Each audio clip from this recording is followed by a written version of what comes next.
It is Friday, December 6th. Joel is not here, as you can see. It's just me, Oos. He's running from the grind, as usual. He's not even two-show Joel this week. One-show Joel this week. I didn't even know he was missing this show. I got a message last night. Like, hey, if you need a co-host for In the Weeds tomorrow, I'll be happy to help.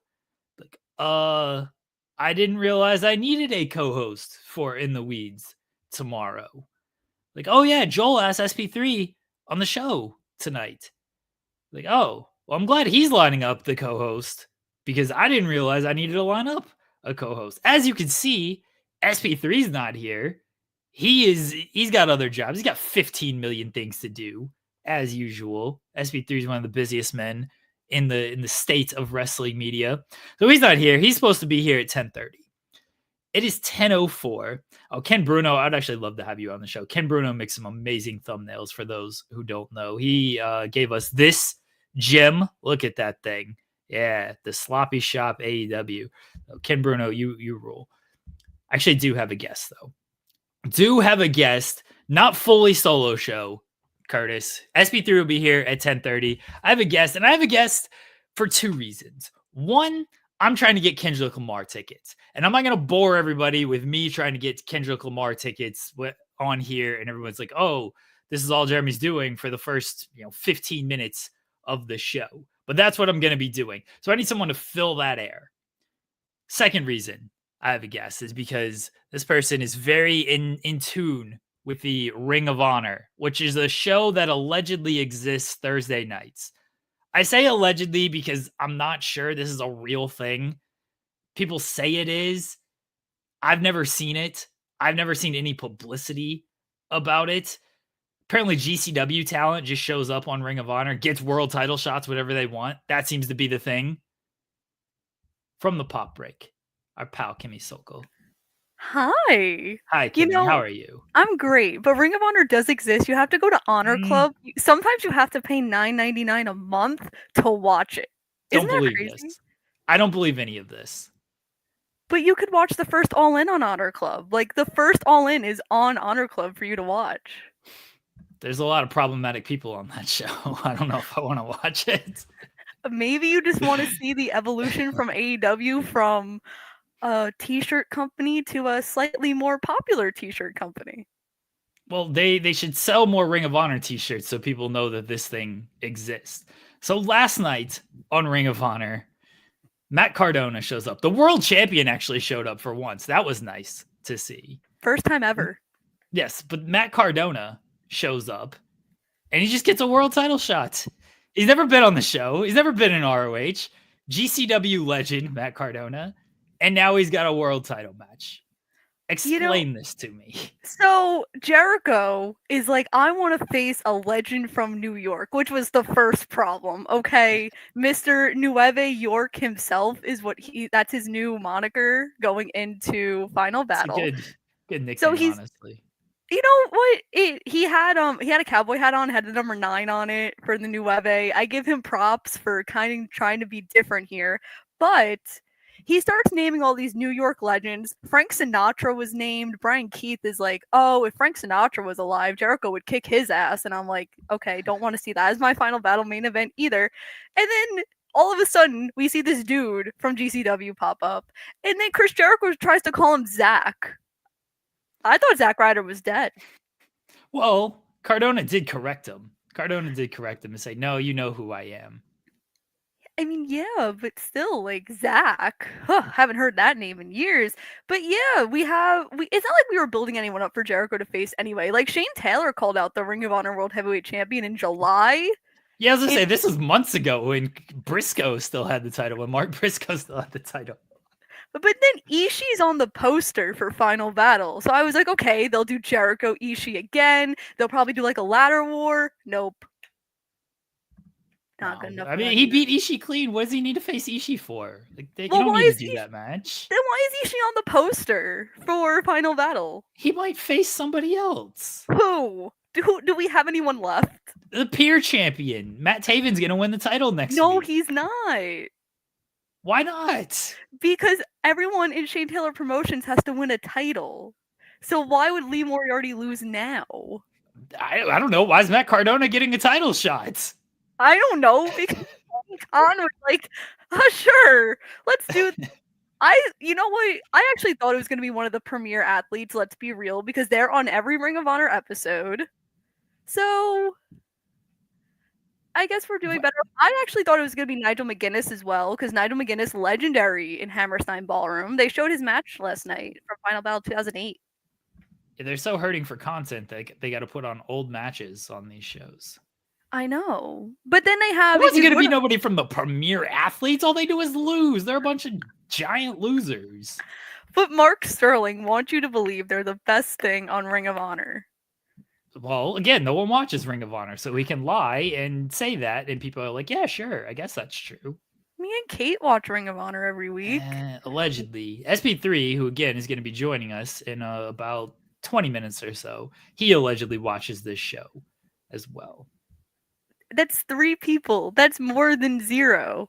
Collins, my co-host, that's 4. That's 4 people. That counts for something.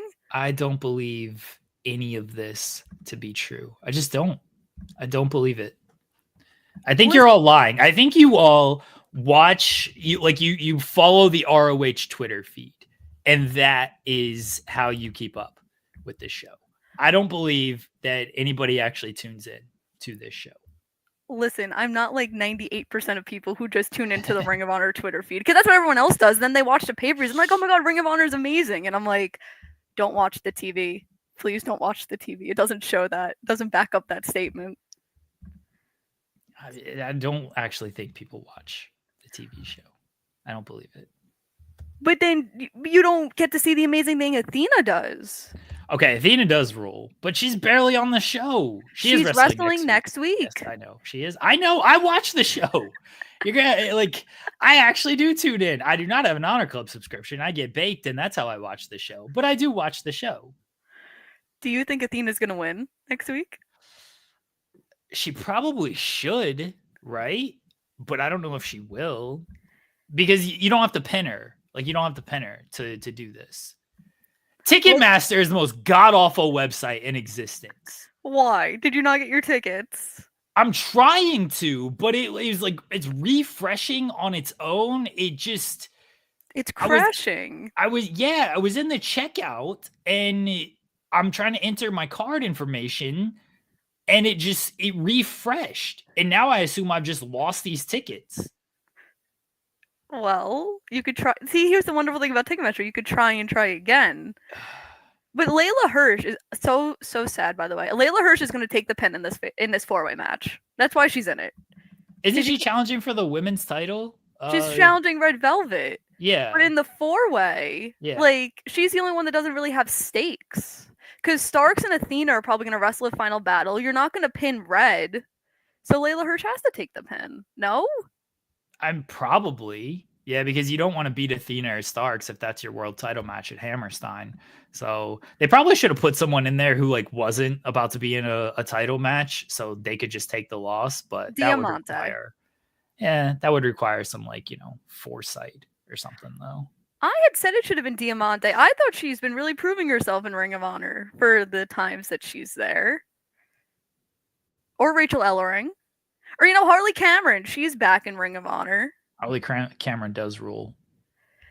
I love that at first, when she first started appearing on Ring of Honor, she's like, I'm looking for Ring of Honor. And I was like, I'm also looking for Ring of Honor. And I've been sitting here for a year and a half, and I can't find Ring of Honor, Harley. So why do you think that you get a new... what? See, but no one can find it. Tony Khan doesn't can exist. It does not exist. It doesn't. People bought tickets for a Ring of Honor show. There's Ring of Honor tapings going on tomorrow at GalaxyCon. This is not true. None of this is true. Who's your source? You have a really bad source.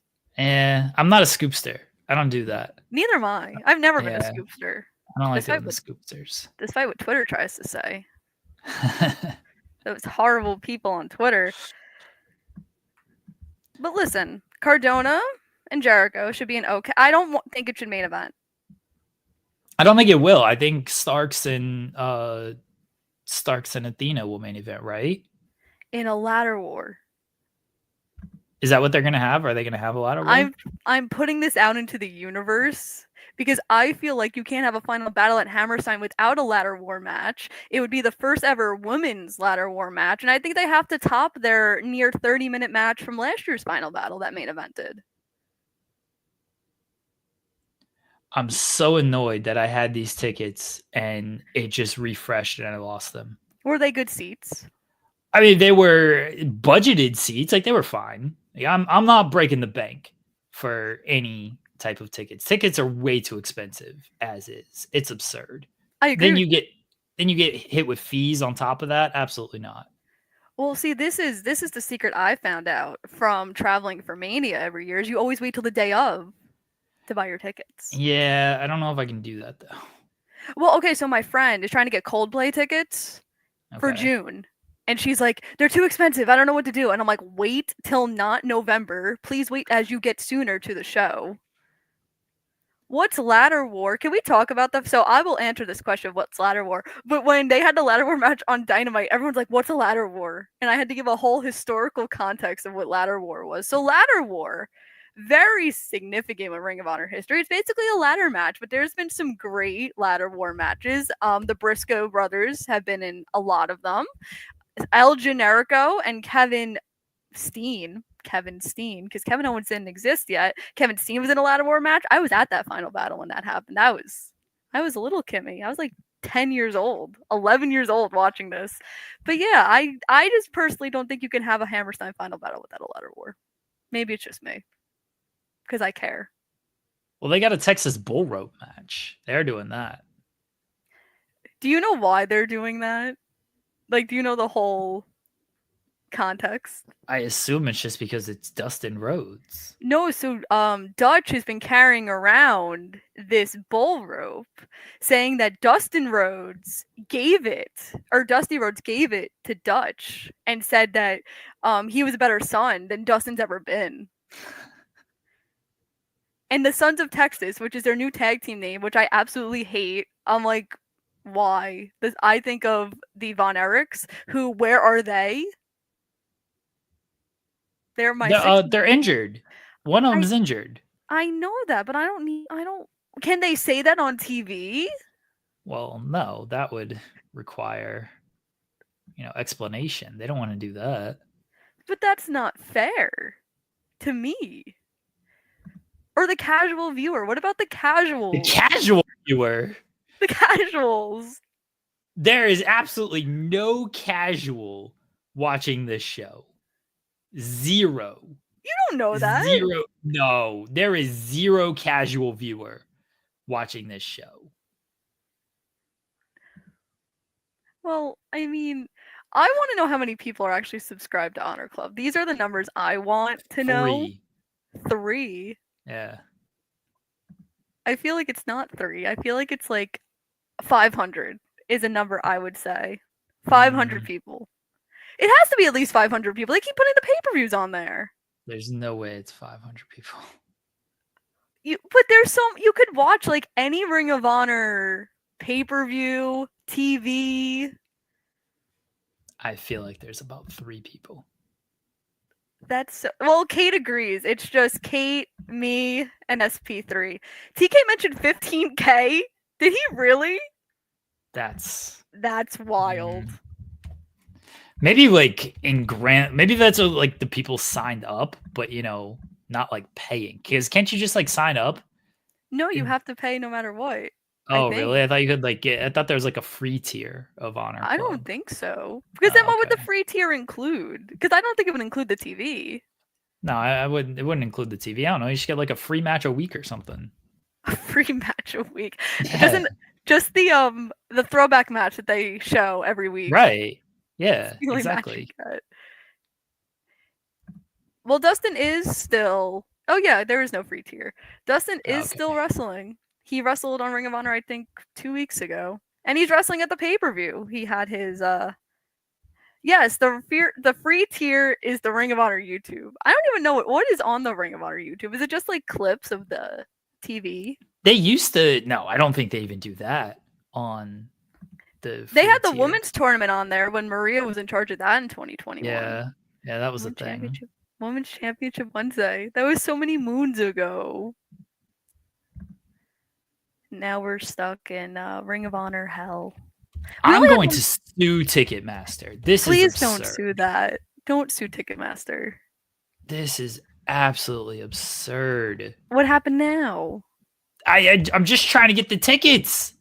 I want to give them my money. Why are they making this so difficult? $15K was from March of 2023. Okay, so it's like December of 2024. So $15K has to go up, right? You can't go down. It doesn't have to. You think it went down in a year and a half? Yeah. No, it only goes up. Like, if people watch the pay-per-views, if they didn't watch the pay-per-views, they wouldn't put them on. In my opinion.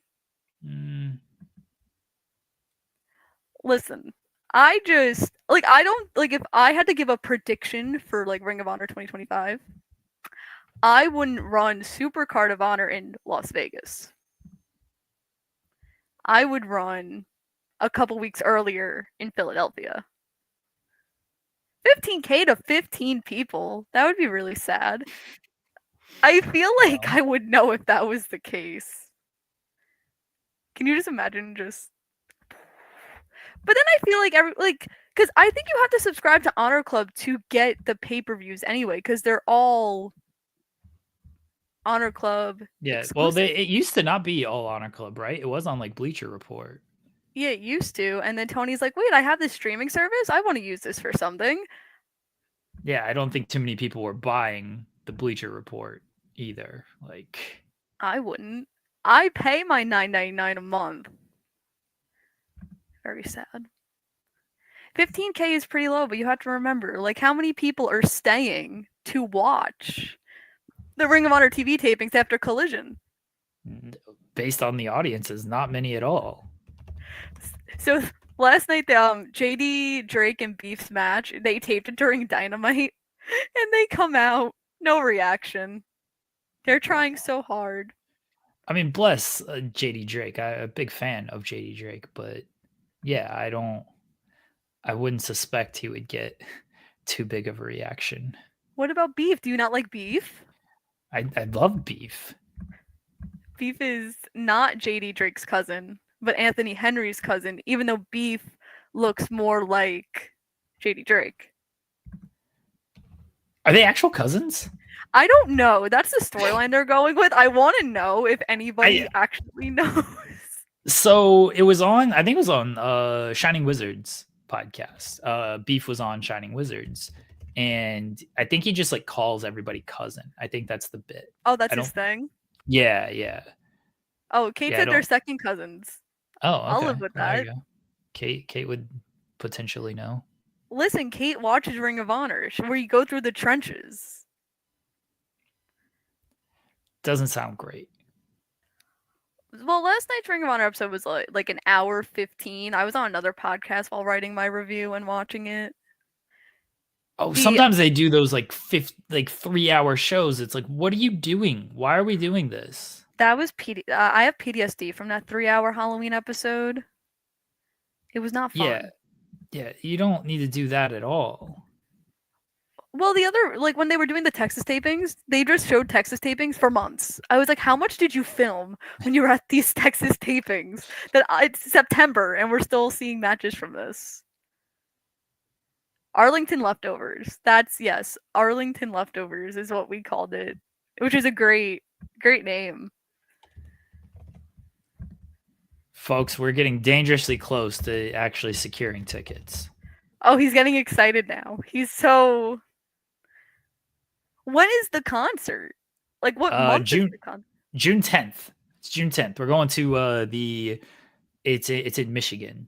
He's not coming to Ohio. He's coming around here. Michigan's about 3-hour drive, give or take.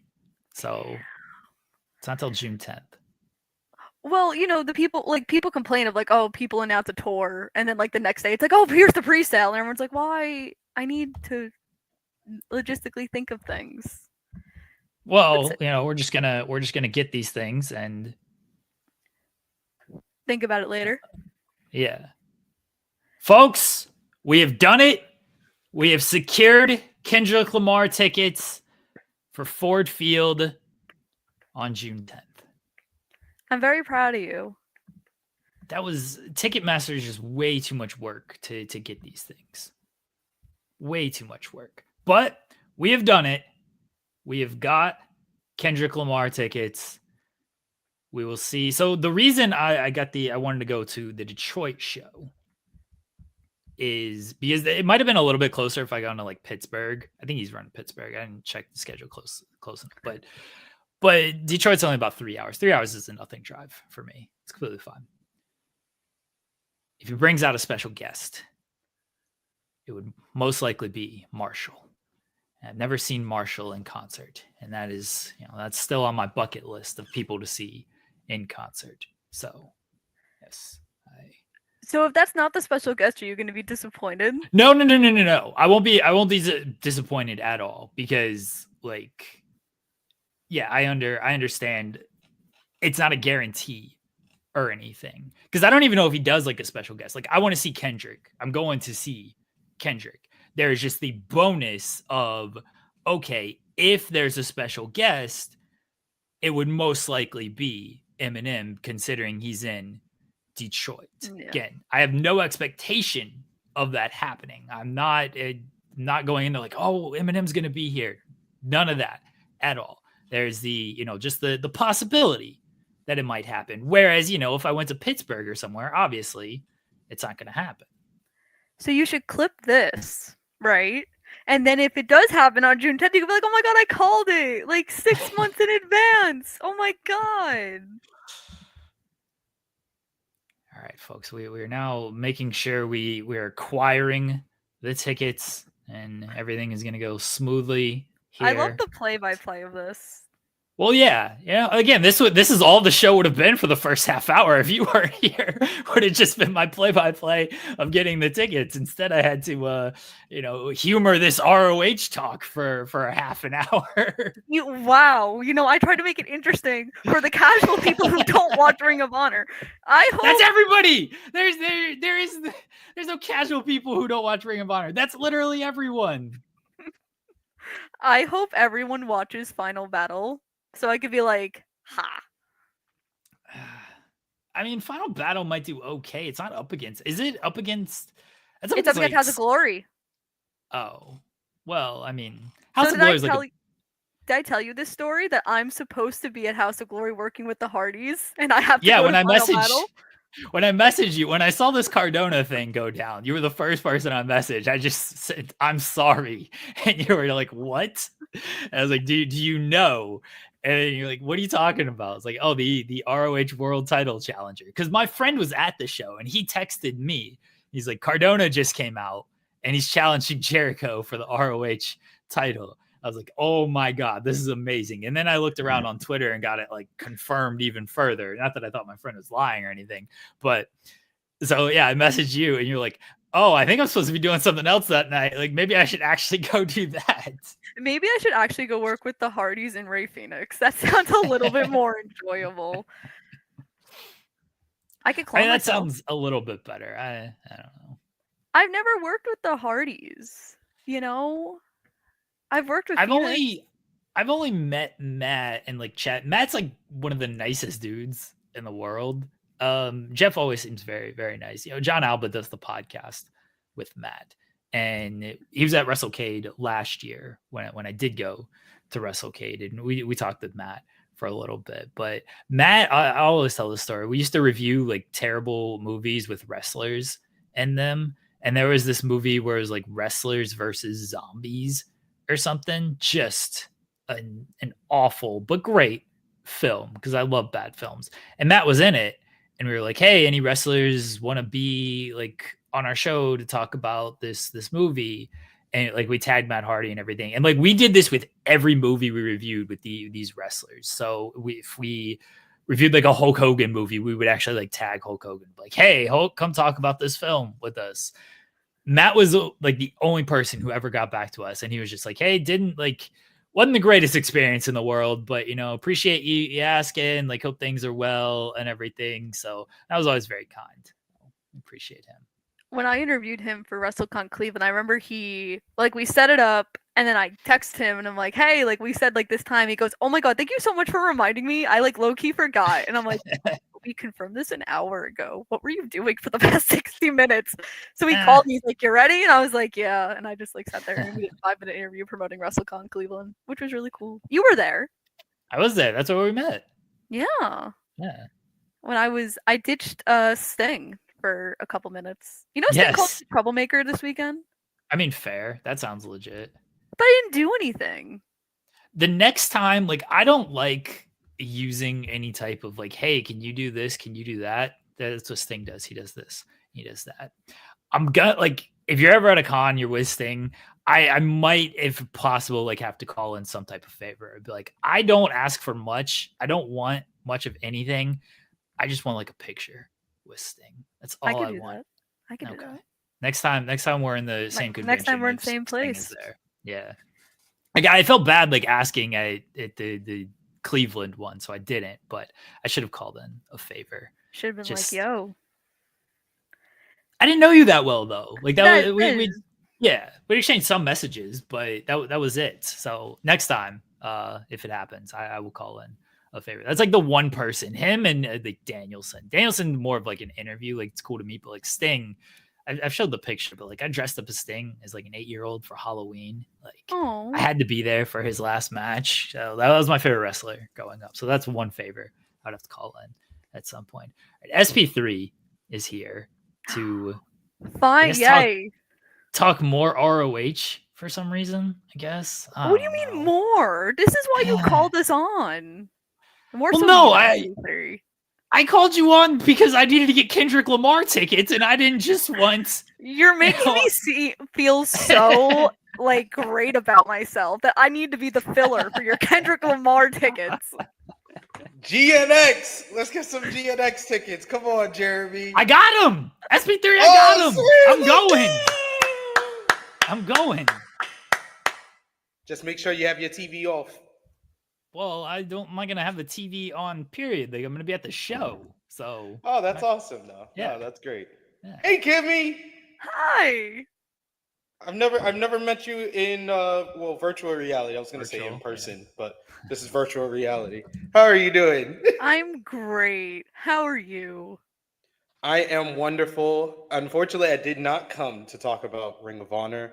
I came to talk about Cobra Kai Season 6 Part 2. Oh, hell yeah! This is probably a wrestling show. Season. Oh, okay. So we're here. We're good. We're good to go. I only watched the episodes Britt's in though, so I only watched the last 2 episodes. I don't know anything else that happened. But I was a committed Britt Baker friend, and I watched those 2 episodes for her. And she was like, "Did you like them?" And I go, "Yeah, your Russian accent on par, so wonderful." Yeah. She did a rock bottom through a table. She did. She did. Yeah. I love whenever there's chaos breaking out, it just turns into like a big wrestling brawl on Cobra Kai. Dude, this season, the second half of the season, absolutely absurd. They booked themselves into the corner, but we're gonna spoil Cobra Kai. It's been out for like a month now, folks. So. To be fair, it has been out for a couple of weeks now, so I thought that today would be the right time for me to come on a wrestling show and not talk about wrestling because we didn't do FMC this week. So we got to talk about Cobra Kai Season 6 Part 2. As Kimmy said, Britt Baker was on there. And, oh my God, we've reached a point of Cobra Kai where we're officially jumping the shark and we're killing people. Congratulations, jumping the shark. No, this is why it's great. This is why it's total pro wrestling. I've been advocating for more murder in pro wrestling. So it's great that Cobra Kai is going with murder. What a statement. What Darby Allin's threatening to kill people. Act on it, Darby. Oh my God. We've seen death in AEW so many times. Like Bryan Danielson, who? What? Well, he's still alive. He's wrangling chickens, you know? We don't know that. And he's been on the podcast. I've heard it. Oh, well, no, I've heard him. That's not canon. Remember, we had this whole conversation last time I was on this channel of we gotta talk about things that are in canon. That is not in canon. That is a podcast. I'm double checking to make sure I have acquired my tickets. Can I talk about the fact? Hold on. So when I saw Britt in August, the whole Cobra Kai cast was there. So I forgot his character name, but the old dude, so Marty's his Just real name. It's blended the in. old dude in charge of the Cobra Kai team. Kreese. Yeah, Yeah. so he's such a nice dude, and I didn't realize he was the bad guy.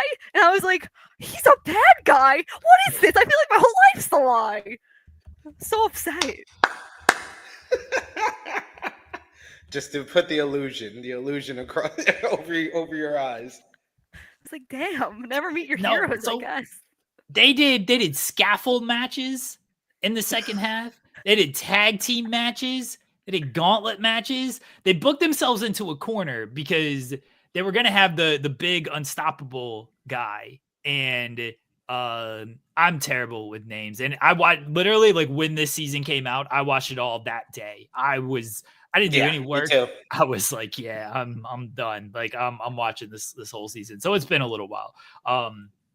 But they booked themselves in the corner because they had the unstoppable guy, and he could not face Robbie, Sean Hunter, what I call him. He couldn't face Robbie. We're calling Robbie Sean Hunter now? Yeah. He's just a Sean Hunter archetype, to be fair. He looks like him. Am I wrong? He looks like you have to be specific. Seasons 2 through say about like 5. Seasons 2 through 5, Sean Hunter. Sure. But they couldn't do that much. And then they couldn't do the two girls facing off because the influencer girl was in the finals and they couldn't book a winner. So instead of booking a winner, they're just like, we're just going to do a dusty finish here and we're going to do a schmoz and then we're going to end it with a killing. And I'm like, great. This is fantastic. This rules.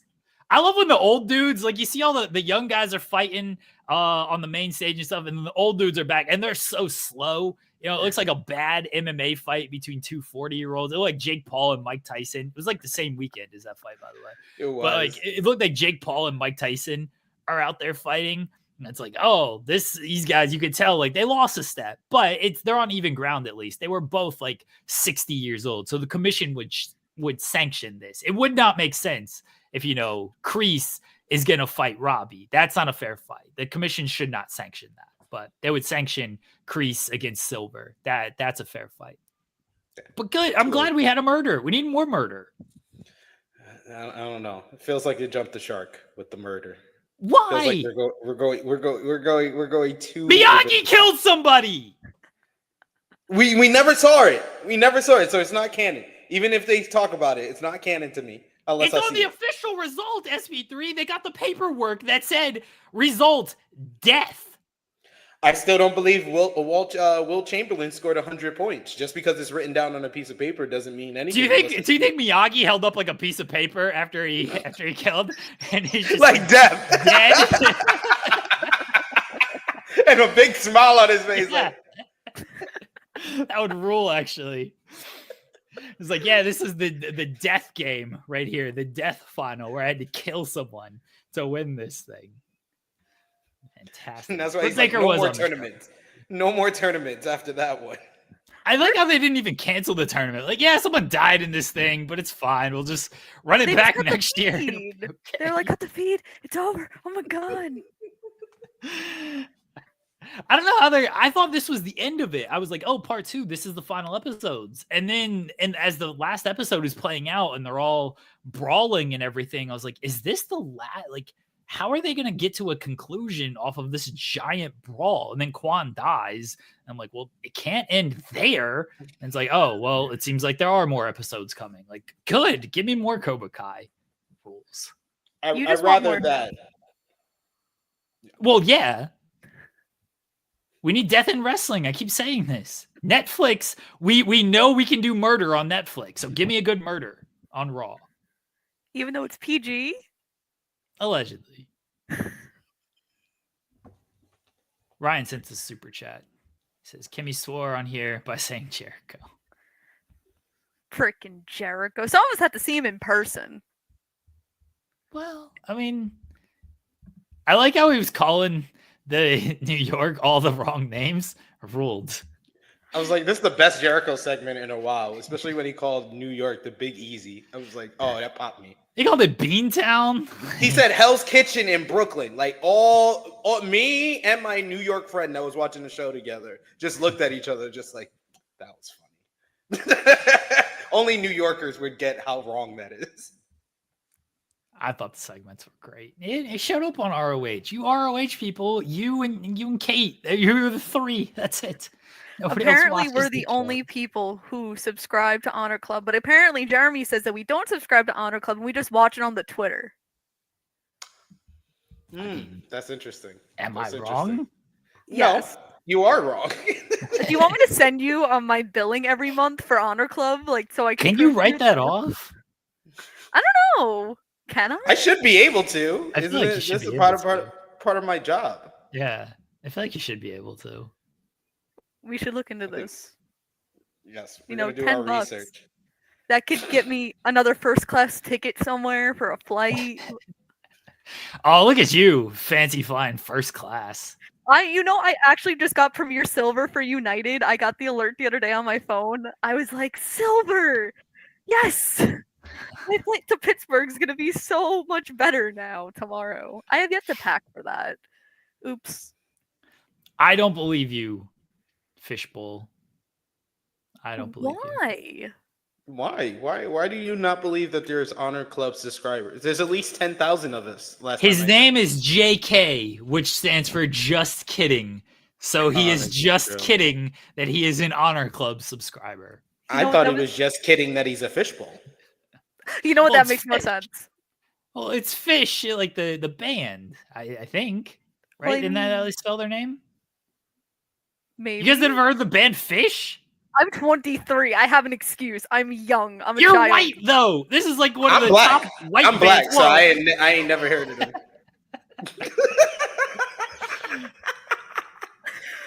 Oh my god. Yeah, Fish is a band. I just assume all white people know who Fish is. Should I Google this? Listen, I haven't been on Fightful since I didn't know what an adjective was when I was playing Mad Libs with Kate. Am I gonna get kicked off again for not knowing this? Adjective is? Oh, kids these days. Jeez. These kids. SB3, I'll give you a pass. Yes. Yeah, I don't expect. Okay, but this band was in the 90s. I wasn't born in that decade. But you're white! So you white, Yo, you Ben crazy. Affleck. You white, you know Fish. We gotta give her like a test, like the same test we gave Jarrett Bailey. I always find it interesting whenever we talk to people that did not live through the 90s. Oh yeah, I find this so fascinating. He didn't know what AIM was. isn't that like AOL? AIM is AOL, right? Or something like that. Yes. See, you're much better. You already passed. You already did better than Jarrett Bailey. Yeah. Yes. Okay. JK says it stands for Jonathan Cale. Oh, I don't mean to dox you here. I apologize. See, this is what you get for assuming. You're yelling at me. Good job, Jeremy. They got the nickname for bad drinking habits. Oh, that doesn't sound. That don't sound right. Were you drinking out of the fishbowl, JK? We need to get JK on here to tell us his drinking stories now. It's Friday. We got the Mana here, so hey, 10:42 in the morning. So it's Friday. It's Friday in the weeds. That means you know what time. Everyone knows what time it is for Friday. 5 o'clock somewhere in the weeds. Is that like in the weeds after dark? No. No. Oh no. No, I think In the Weeds never comes on after dark. It only comes on. That's the show we used to do on Twitch. Yeah. Oh, I did not know that. Look at that. I did not know that either. Maybe you should. Yeah, Joel and I did a show on Twitch like 11 o'clock on like a Friday. Our pal Cher Delaware was also one of the hosts of that show, and we just told nonsensical stories. Like it was great because there was no wrestling as usual, but it was just a hodgepodge of nothingness. It sounds like FMC. It kind of is, but it was more of an after dark type of show. Like we did like bad dating stories and stuff like that. It's somewhere in the FMC is Twitch a archive, maybe. FMC is a show about nothing except we had black people on like Seinfeld. You were ducking FMC this week because No, it's because I actually had to finally go to my mom's house. I haven't been out there since I've been back, so I had to go to see my mom before I did the Raw review over on True Hill Heat. I just said that because you brought it up. I was like, yeah, I'm really ducking because we had that awful loss. Can your mom coach the Lakers? Because I wish. I wish JJ Redick. My mom is gonna be here for your hiring, sir. My nephew is about to graduate college, so he could be a assistant coach. He played 4 years of college basketball. He could be just as good of an assistant coach as JJ Redick is a head coach. I mean, are we gonna keep blaming Redick and not look at the real problem here? The real problem is that LeBron James is what did they call it? Old? Washed. No. I don't know if he's washed. That term has been used way too much. Every time I see Adam Cole on my TV, I go on Twitter, and that's all I see on the social media timeline.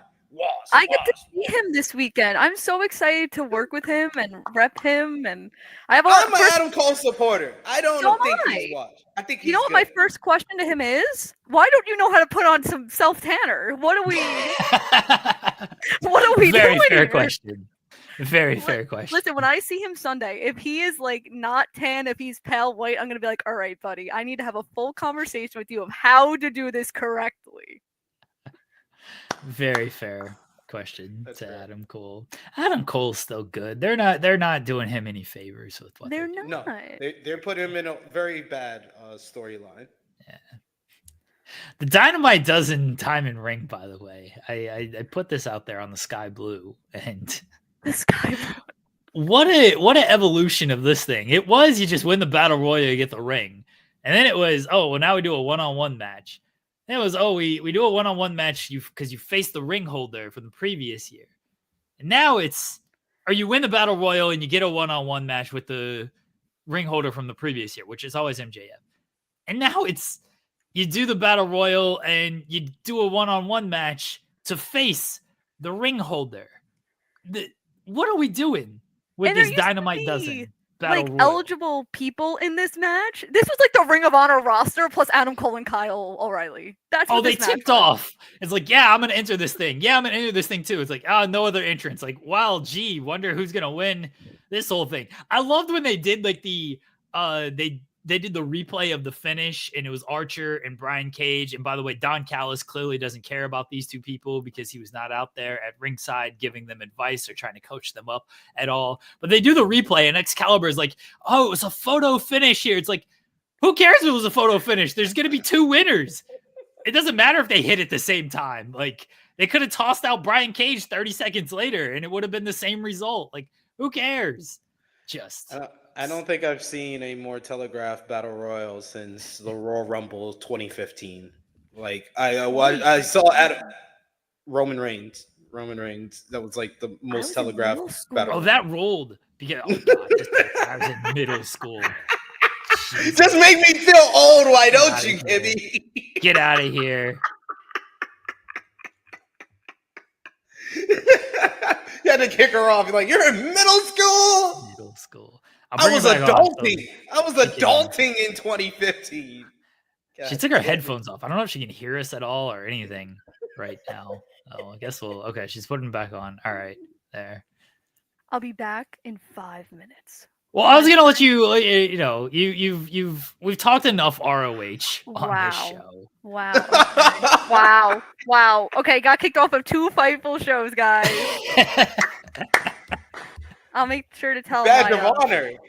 That's a badge of honor. Has anyone else gotten kicked off Faithful shows before? Like this? I kick everybody off these shows. Yeah. You kidding me? That's a whole gimmick that I do. Do you have the screen where if you do the hearts, the hearts will pop up? Hold on. There we go. Look at that. How do you? What computer do you have that you? It's a Mac Special right there. Oh, I don't have. See, my parents don't like MacBook, so I can't have an Apple computer. What? So HP. Yeah, my parents are so against like MacBook, so I have an HP. They just like we're not supporting. No, they don't want to pay. They Apple. don't want me to pay like $1,000 for a freaking computer. And I'm I like, mean, well, we all fair. have iPhones. So what is Yeah. this? Fair. They are very expensive, so very fair on that. All right, go ahead, plug what you need to plug, Kimmy. Oh my god, thank you. Thank you so much for having me, Jeremy, and kicking Thank me you off for and joining. everything else. But yeah, hi, I'm Kimmy. You can follow me on Twitter, X, whatever, at Kimmy_Sokol. I am on Blue Sky. Just type in my name. It's there. You can follow me on Instagram at Kimmy.Sokol. You know there's people making fake Instagram accounts for me, by the way. Did you see my whole post about this? That people are making No, fake accounts of me? People got to get a life. I agree. So rude over a 23-year-old child. Unbelievable. But if you want to see any of my final battle coverage and stuff, you could head to the pop break because I'll be at the scrum, even though I'll probably be the only one there, crying in a corner, yelling at Tony Khan. But yeah, Are they doing an ROH scrum? I hope they are now that I put it into the universe. I hope Put they're it out not because there. I don't want to cover it. And you know what? I'm gonna text you the whole time. I'm gonna be like, I'm here. This was my question. You ask good questions. Like Thank you actually like ask good questions. Other people do not. Ask Oh, good I don't want to questions. talk about that one person that was asking at the Full Gear Scrum all those. Hey, action did you get a questions. figure? Do you think they're gonna do a figure on this? I was so mad. I was getting texts from people. They're like, "Can you yell at the guy asking the action figure questions?" I go, "No, because I don't know him." Every single time. Like, what do you think about a figure on this? I was like, oh my god, they're gonna keep going to this guy. He's gonna keep asking about these figures. Bless him, man. He was committed to the bit. I gotta respect it. I mean, Mercedes yelled at him though, because Mercedes like, "They did announce my figure at Comic-Con." I was dead. You would think who's someone who's plugged into the figure world like that, he would have seen that news, but you know, what can you do? But yes, have fun talking about let's see, the title of this is How Jon Moxley Made AEW Dark Not the Yeah, Show. that was Joel's doing. I Oh. don't know what's going on there. But have fun talking about Cobra Kai, AEW, MJF, anything. And yeah, thanks for having me. And watch Ring of Honor and subscribe to Watch Honor Club. So our subscriptions could go up and we could prove to Jeremy that people actually subscribe and watch that show. Subscriptions can Stand up for Ring of Honor. I am, instead of hashtag I'm with AEW, hashtag I'm with Ring of Honor. Yeah, people would have to watch that show to actually criticize it, and you know, we are the Honor Club. Appreciate Kimmy joining the show. I know you weren't here, but and she will be on the Ring of Honor post show on December 19th. There you go. Over on Fightful. Kimmy is fantastic. She after the Cardona stuff came out, I was messaging her. I was like, "Have you seen this?" And then she's like, "Can I be on In the Weeds to talk about this on Friday?" I was like, "Yeah, just pop on whenever." And then I find out yesterday that you're doing this show. I didn't actually know that until this morning. But Kate messages me and is like, "Hey, if you need someone to be In the Weeds co-host, I'm available." It's like, I didn't know Joel was missing the show, but thank you. And she's like, your communication is so good. Yeah, she's like, yeah, he asked SP3 on the air tonight if he was doing this show. I was like, well, this is the first that I've heard of this, but appreciate it. As far as I know, I'm doing the show with Joel. And then I see the stream is created and your name is listed. I was like, okay, well, I guess I'm doing the show with SP3. And you messaged me and you're like, I'll be on at 10:30. I was like, all right, cool. Like, I guess I'm doing the first half hour solo. And then the Kendrick tickets went on sale at 10 o'clock. And I'm like, well, the first half hour of this show is just going to be me fucking around on Ticketmaster trying to get Kendrick Lamar tickets. But then I asked Kemi, I was like, hey, can you be on the show at 10? And then I'll pretend like I care about ROH for 30 minutes while I'm trying to get Kendrick Lamar tickets. So Kemi was here to talk ROH for the first half hour. Well, yes, I was largely trying to get Kendrick Lamar tickets. I succeeded. That's all that matters, is that we got the Kendrick Lamar tickets. June 10th. If you're going to be in Detroit, come say hello. I don't know. Wow, you're going all the way to Detroit for that? Well, I explained this. I'll say it again, but he's not coming to Ohio. So there was no Ohio show. Even Cincinnati's like 2.5 hours away anyway. Detroit's like 2.5, 3 hours away. So the time would have been the same. Cleveland's only 45 minutes. That would have been more feasible. Pittsburgh's only like an hour and a half. I don't know if he's coming to Pittsburgh. He's coming with somewhere in Pennsylvania. But I'm going to Detroit. One, because time-wise, like 2 hours, 45 minutes, that's a nothing drive. I can knock that out in 2 hours and 45 minutes. I have the speed limit, everybody. But if he brings out a special guest, high probability the special guest would be Marshall Mathers. And so that's why Detroit makes sense. Again, no expectation that Eminem is going to be there or anything. I'm there to see Kendrick. Very big fan of Kendrick. This will be my second time seeing Kendrick, actually. But it works in case there is a special guest. The probability of it being Eminem is pretty high. So that's why the Detroit show works out. I've never been to a concert, right? Like ever? None in my life. My missus reacted the same way. Wait a second. Hold on. That's not true. That is not true. How? Why? You were at All In this year, right? Oh God, I went to the restroom. You went to the Fozzy concert. No, I went to the bathroom when Fozzy performed. You were at the Fozzy concert. No. If that is the type of thing that counts, then technically my first concert was WrestleMania 29 with He Who Shall Not Be Named performing Welcome Home. Oh, okay. I'm coming home. Okay, but yeah, now I know. I know who it is. So that would be technically the first concert that I've been to. The closest thing to a concert that I've been to outside of wrestling was when Eminem and Jay-Z performed at Yankee Stadium. I just hung outside and heard all the songs. But yeah, I've never attended a concert in my life. See, I've never been. Oh, the wife is messaging me, which He Who Shall Not Be Named. So I'm gonna have to reply to her here and let her know. I've been to, this will be my second Kendrick concert. I've been to him. I've seen it was after Damn came out. He played just an amphitheater in North Carolina. And so the fact that he's doing like stadium shows now is kind of insane, like clearly justified. But Eminem is like the one concert that I have to see before I die. And I don't know if he's going to tour ever because he rarely tours anyway. I've already told the wife, like, if he tours, I don't care where, if it's like feasible for me to do, I'm going to try to make that happen. But yeah, that's the one concert bucket list that I have to see at some point in my life. See him perform live at some point. Can't believe you've never been to a concert. Mm-hmm. No, I'm not too bothered by it either. But yeah, I'll eventually get that off my list. And yeah, if I was to go to a concert, probably Eminem would probably be at the top of the list. What did you think about the Kendrick Lamar GNX album? Oh, it's good. I was actually listening to it the other day. I said this on Wednesday. We had Phil Lindsay co-hosting on Wednesday because Joel runs from the grind and doesn't do any shows apparently. But Phil and I were talking about it. I said Gloria was my favorite track because I like songs that are like about one thing, but you think it's about something else. So Gloria is about his bitch, but it's really about his pen, rap and kind of his career in certain ways. But I thought Saza kills it with the chorus, and she's part of the tour as well. But I really like Gloria, and when she comes in at the end of the Gloria, I want to take you to Euphoria, it always reminds me of Euphoria. And then like, I got to put on Euphoria after that. And then, like, perfect segue right there. Yeah. My favorite is probably Reincarnated and TV Off. Reincarnated is very good because he channels Pac, and that's another like God and devil vibe. So that one's good. TV Off is obviously like a absolute banger. That's probably going to be the hit song from the album, like the biggest hit.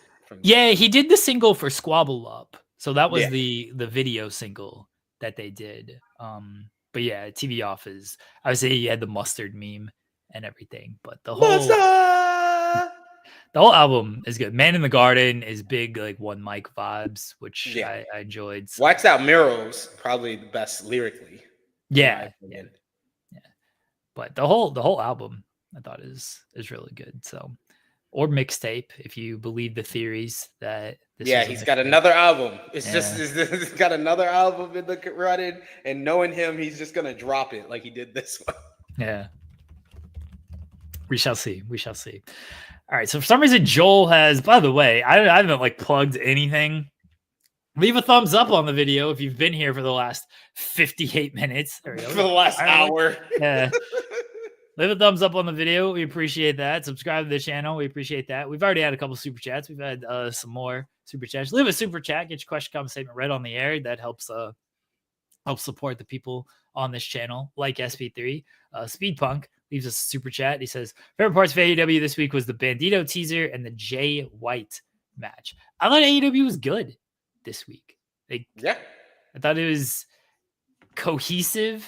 It felt the crowd was very good. That always helps. The crowd, I thought the crowd was a big positive to the show. It was the best crowd they've had in at least a month. I would say probably like 2-3 months.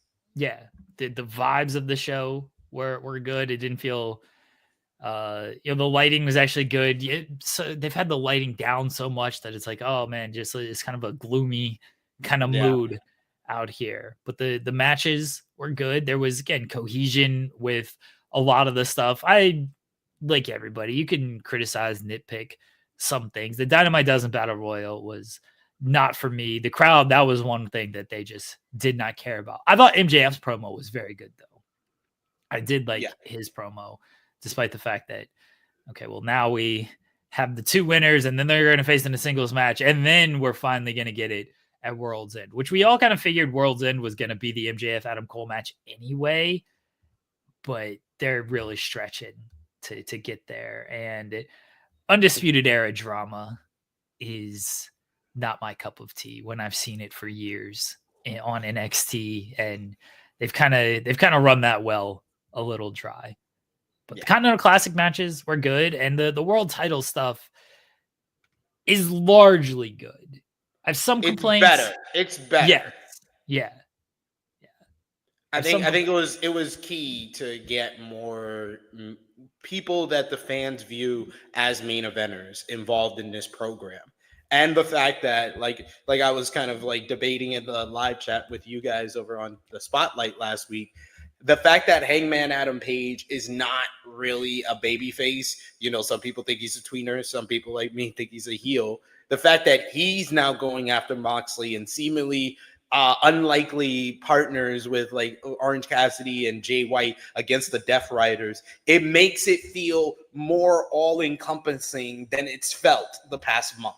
I think that the peak of the Death Riders storyline, I think we may have already seen with the death of Bryan Danielson at Wrestle Dream. I think that was kind of the peak of this whole angle because of the last month kind of feeling flat, along with the very quiet crowds that have been on Dynamite as of late. But this whole angle that they did, combined with the great match that was Jay White versus Pac.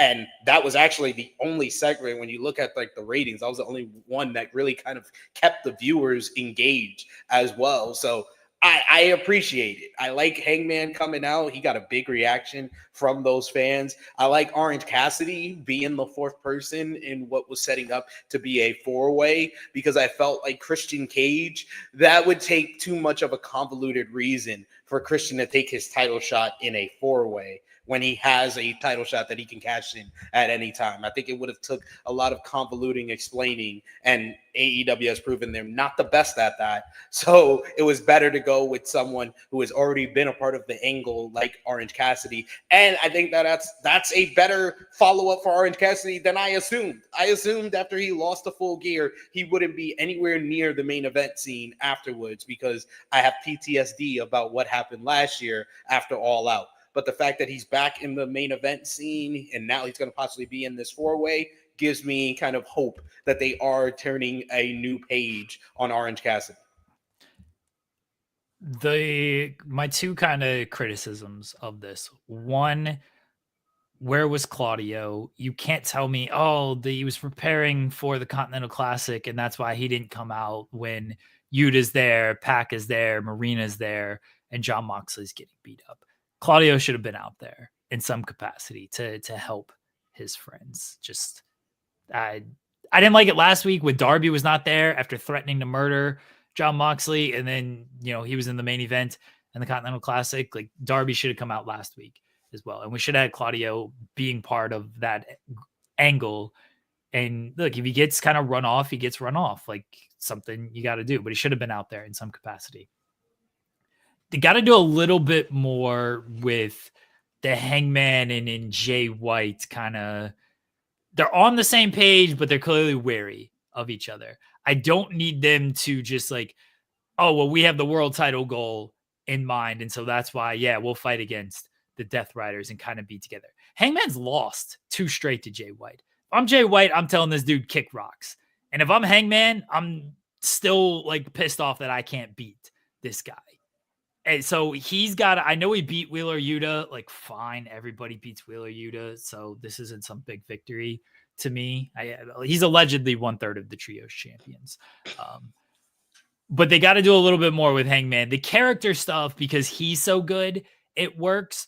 But when you look at his actual win losses and like where he fits and based on who else is in this story, you got to boost Hangman a little bit more off of that, to where he should not just be like, okay, I'm kind of friends with Jay White now because we have the same goal of the AEW world title and Jon Moxley in mind. And if I'm Jay White, I'm telling him, great, good, go beat somebody else. I've already beaten you twice. You should not be in the same position that I am. That doesn't work for me, brother.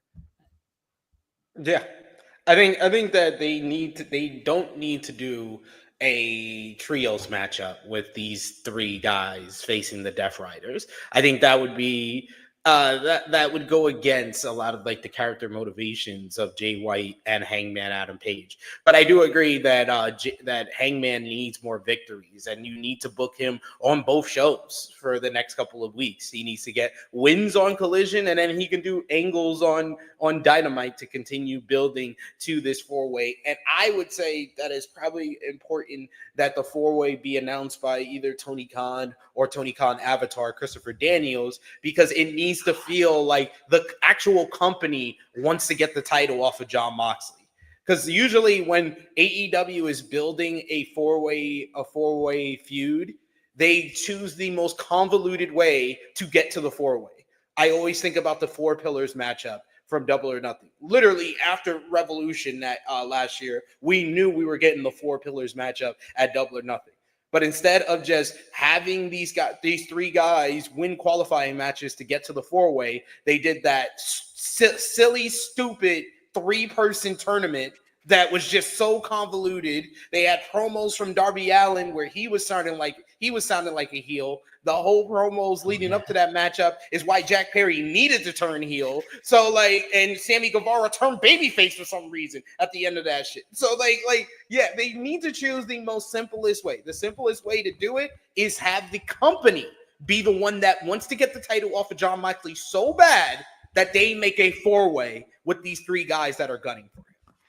They're gonna do qualifying matches. It's like just don't that was the choice then. That's not the choice right now, but I know they're gonna do it. I think yes, I think doing the company and saying, hey, we want to do this does make sense. I'm also not mad if Jon Moxley is like, this is what I want. I need guys to step up. This is what we're here for. This is what I've been preaching.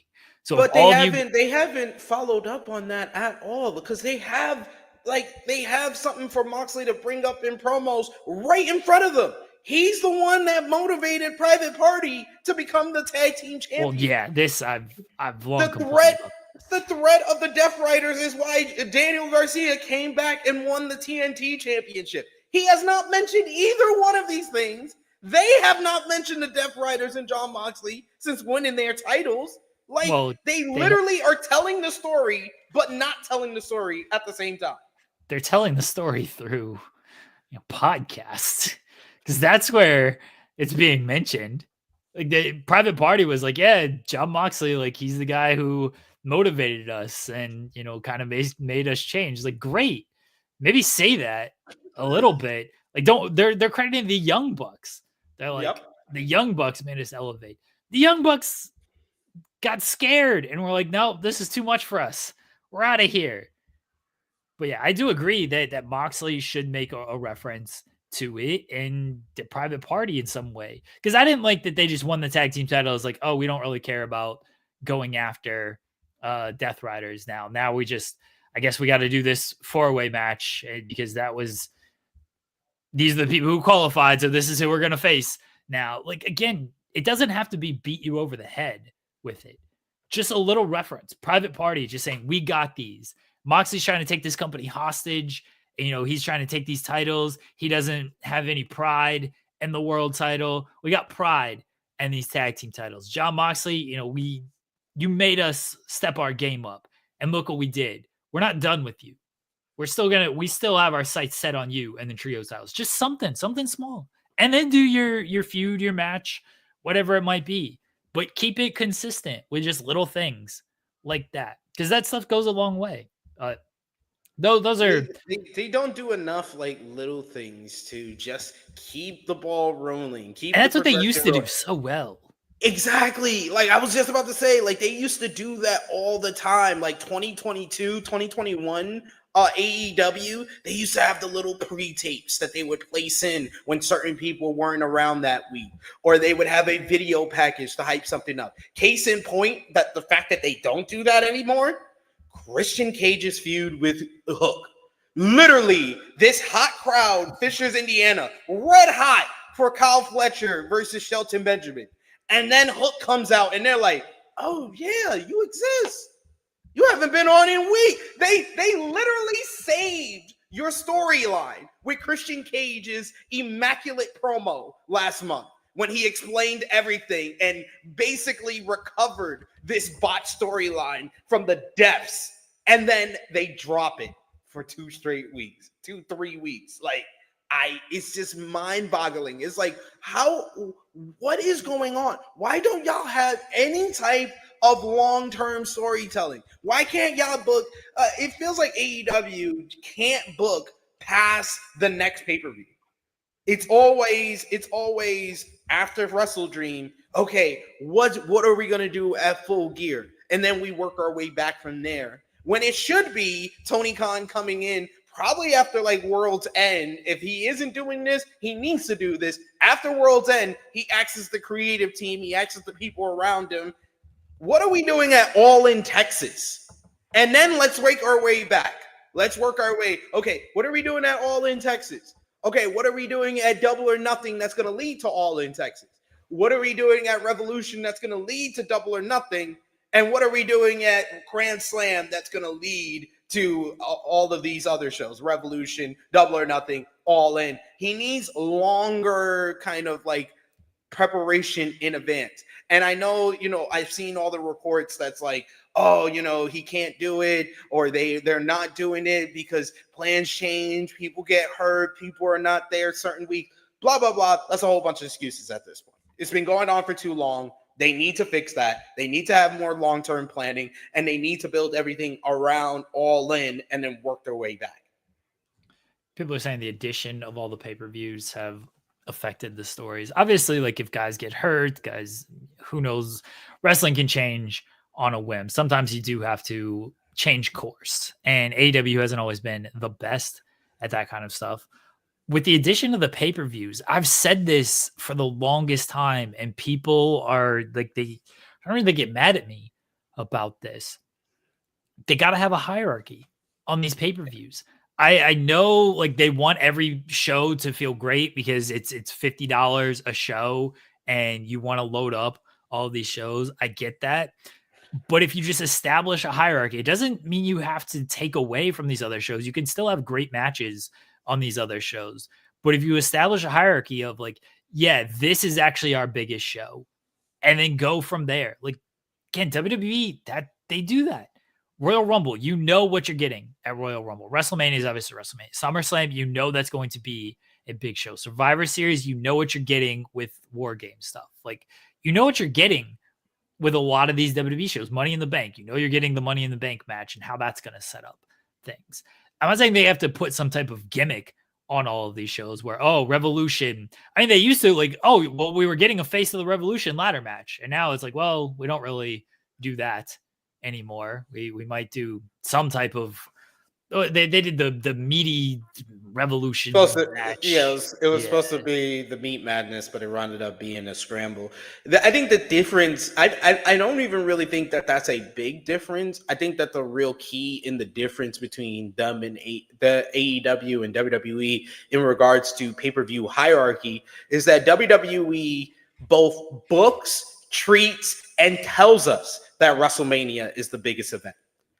AEW treats and books like All In is the biggest event, but they don't tell us. That's the biggest difference. Because literally, I've been saying it for weeks. The booking fell apart after All Out. They book All Out like it's All In night 2. So that's basically their WrestleMania. But all of the booking basically crescendoed at All In, and they basically went on the Vince McMahon takes his foot off the gas after WrestleMania type booking since then. The booking has been so inconsistent since All In, All Out. And it's because they took their foot off the gas. It was the combination of all of their stories culminating at All In. With just a month later, they re-signed the TV deal. So now he's completely in cruise control. So we don't know any single week what we're going to get from Dynamite. Dynamite used to be the most consistently entertaining wrestling weekly TV show out there. But now you just don't know what you're going to get week to week. Some weeks it is still that good wrestling show. And this week was one of those weeks. But next week could fall all apart. And I doubt that with the Winter is Coming lineup, which I think we'll touch on, because that Winter is Coming lineup is great. But we don't know week to week. And the next couple of weeks will be good because they have the Continental Classic. They got the special events with the Winter is Coming, Holiday Bash, and what's after that? Oh, the Hammerstein Ballroom. But we need more than, like, it feels like this is like July all over again. July was a great stretch, and that was the build to All In. The build to All In was some of the best wrestling television of this year and some of the best wrestling television AEW has produced in a long, long time. But everything fell apart after that, and it really feels like they put their foot off the gas.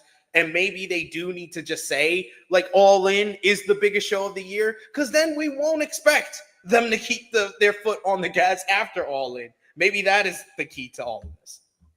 They do like promote All In. They tell you it's the biggest show of the year basically by running a stadium.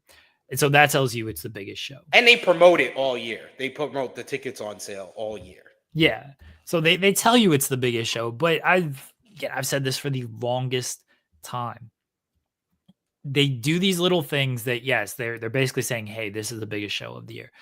But then Tony goes and does media calls or interviews, and it's like, oh, this is a big show, but also a big show is this Dynamite this Wednesday in Fishers, Indiana. It's like, okay, this show ain't as big as All In. Like, it's a great show, but you can't say, like, we're bringing a pay-per-view quality card. So that's what he was doing leading up to this show on Wednesday. It's like, oh, yeah, we got a pay-per-view quality card on Wednesday's Dynamite. I was like, it's a fine card for Dynamite, but, like, let's not pretend this is a pay-per-view quality card. But if you tell me every show is a pay-per-view card, then not everything is a pay-per-view. It just isn't. So otherwise, I'm with you. They gotta do a better job of just sort of establishing a little bit of a hierarchy. I think with the Continental Classic, you're always going to get the good matches. And so far we've had very good matches. I don't feel like there's been like that standout match of, hey, this is fantastic. Go out of your way of seeing. Nothing's felt pay-per-view quality just yet. Like, nothing's been on the level of Ospreay and Fletcher from Full Gear just yet. There's been some very good matches, and they tell good stories within the Continental Classic. They did it last year. The follow-up was what it was, but the stories actually in the Continental Classic were good. They're on the right track this year, and I think that's helped Dynamite the past couple of weeks. Is I've always said AEW is kind of at their best when they're telling stories around the matches, because the matches are always going to deliver.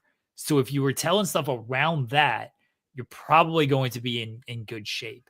It's when they actually try to do too much of the soap opera WWE drama that's they're not always great at that.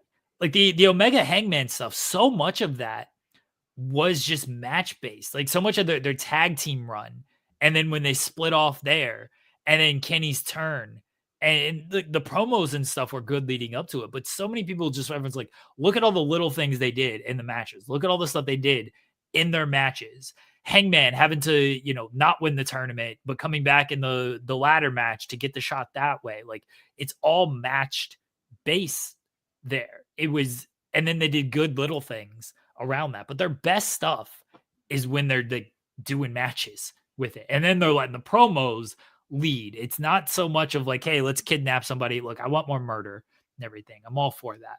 But trying to do like a big angle doesn't always connect with AEW because I don't think they're great at that kind of stuff. They're great at this match, build to it, make it mean something. The matches leading up to it, make those mean something and go from there. That's what I think they're great at. Yeah, and they need to do that more. And to clarify, by me saying everything fell apart, is that there's no type of consistency with the weekly television. The pay-per-views are the pay-per-views. The pay-per-views are always going to be great because, like Jeremy said, when they rely on the wrestlers to just wrestle, it's always going to be great because this is one of the greatest rosters that have ever been assembled for a wrestling promotion. But week to week, you don't know what you're going to get from AEW. So yes, that's everything falling apart because it was just a few months ago that they week to week, it was a great television show. It was a good television show. The lead up to All In was just great television and great television angles and promos and stuff like that. And we've had, certain great pay-per-views and we've had great matches on TV, but a lot of that's down to the wrestlers being wrestlers. The booking team, a lot of things have gone by the wayside ever since All Out. And I think that we need more people to kind of really be able to have that discussion, to have that type of discourse, because then that will be the way that hopefully AEW catches on to things, because we're not the grifters out there that just complain about AEW. And even in the best period of AEW 2021, they were complaining and saying, oh, this thing is dead. It's going to die in a few years. And you will never hear Jeremy, me, Joel, anyone on this channel, anyone on Fightful say that AEW is going to die in any which way. But we need to accept the fact that things aren't good right now. And there are ways that it can be fixed, but we have to accept it and be real about it. There's also got to be a stick-to-itiveness with things because so many people just get caught up in, I don't care about the ratings. Like they are what they are, but I do not care about them. Clearly, people have tuned out and everything, but so much stock is put into it. It's like, they got to change this, this, this, and this. And I thought the show was good on Wednesday. There's certain things that I think could be better, but I thought the show was good. And I hope they stick with what actually worked on Wednesday instead of, did a bad number, let's change everything. It's like, no. And they do that too often. They let that and discourse on social media and someone from the WWE roster says something bad about them, and then they react on the product, which I don't think is a good thing. They need to kind of put the blinders on, put the headphones on, and listen to the people that actually want to better AEW instead of all the noise. It must sound like a freaking echo chamber in Tony Khan's ear because sometimes he's listening to the wrong people. Delayed Grat saying, for real, WWE is best at creating visual drama and stories. Expecting that AEW to match that is asking too much. AEW is about good in-ring performances. Yeah, that's what I want more of. The good in-ring performances and building to those instead of Jack Perry getting kidnapped and Daniel Garcia breaking his bus or John Moxley doing a takeover after the Elite tried to do a takeover. Or John Moxley seizes TBS and all he does is move a cameraman. Yeah. Like, is this like, dude, like, let's be real. Let's be real here. It hasn't been the best. It hasn't been the best. Like, you could say, it's still generally a good wrestling show. Yeah. Because if it wasn't, it'd be the NWA and we wouldn't be talking about it. But Yes, it could be a good wrestling show, but it was the best wrestling company in the business like a year and a half ago. So yes, the standards might be a little bit higher because AEW showed us them at their best. So if we expect them to be at their best a lot of the time, where they do deliver good to great in-ring performances, but they have also told fantastic stories as well, like Jon Moxley and Eddie Kingston, like MJF versus CM Punk, like the Elite drama up until Full Gear 2021. Like they have told great stories. So we can't just say, oh, we shouldn't expect them to create great stories and drama. We got to expect that from WWE. We should only expect in-ring performances. Now you're kind of like minimizing what AEW has accomplished in 5 years, because they have delivered creating great drama and stories. They have, but none of those were just these over-the-top dramatic story. What was Jon Moxley and Eddie Kingston about? Eddie Kingston was coming after Jon Moxley. Moxley was the champion, and then they fought each other and they did the exploding, or no, that was Kenny, but like they did the I Quit match at first, and then they became friends off of that. But again, it was built around just the title, mutual respect or hatred, and the actual wrestling matches. There was no Swerve, and Hangman is almost the exception to the rule. And that they did it well because they did the extra drama of, okay, breaking in someone's house. Okay, burning down someone's house. That's very over the top type of drama. But then the matches matched that as well. You can't have takeover stuff or kidnapping and tied up and then like, all right, let's go out there and just have a normal wrestling match after all of this. Like, no, you probably got to have a little bit of violence to those matches. And Jon Moxley matches, for the most part, tend to have that violence just because everybody bleeds. Daniel Garcia and Jack Perry did not match what the actual kind of story was there. No. The Elite stuff never matched.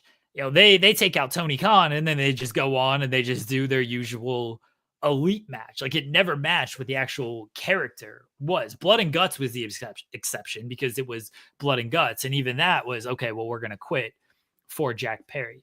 Again, the best stuff has always been where the drama is almost underplayed. It's not this over-the-top cinematic kind of stuff that WWE does. It's very, we're going to talk about it in the ring and we're going to deliver on a really good match. And we're going to have matches around that make sense to deliver on that match. Like, that's always been the best stuff. The devil stuff, all of that, like, that was always, almost doomed from the start. But that might have been one of the more damaging storylines in the AEW history, because I don't think that Adam Cole has really come back from that.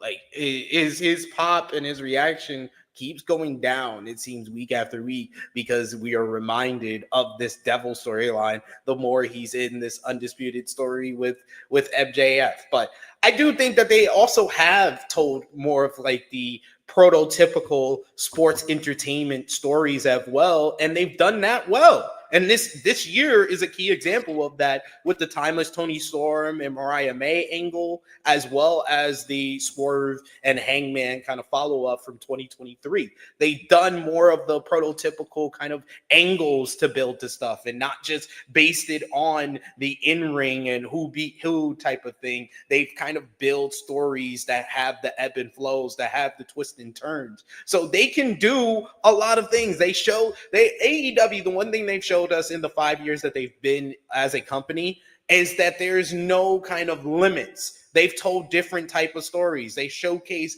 different type of wrestling. AEW, when it's at its best, it's not based on the good in-ring performances. It is being that kind of like the hodgepodge, the buffet of professional wrestling, where you can get your storytelling, you can get your sports entertainment, you can get your flippy stuff, you can get your in-ring classics, you can get your epics, you can get your big deathmatch brawls, you can get your lucha libre. They kind of spread it all across. They're very widespread. I think that they need to kind of focus on that being their niche, or just focus on one of those styles being their niche, where they can really kind of grow within their audience from what they're doing right now. But like I said, I think that this week was very good. I agree with Jeremy. They need to learn from the things they got right this week and keep doing it.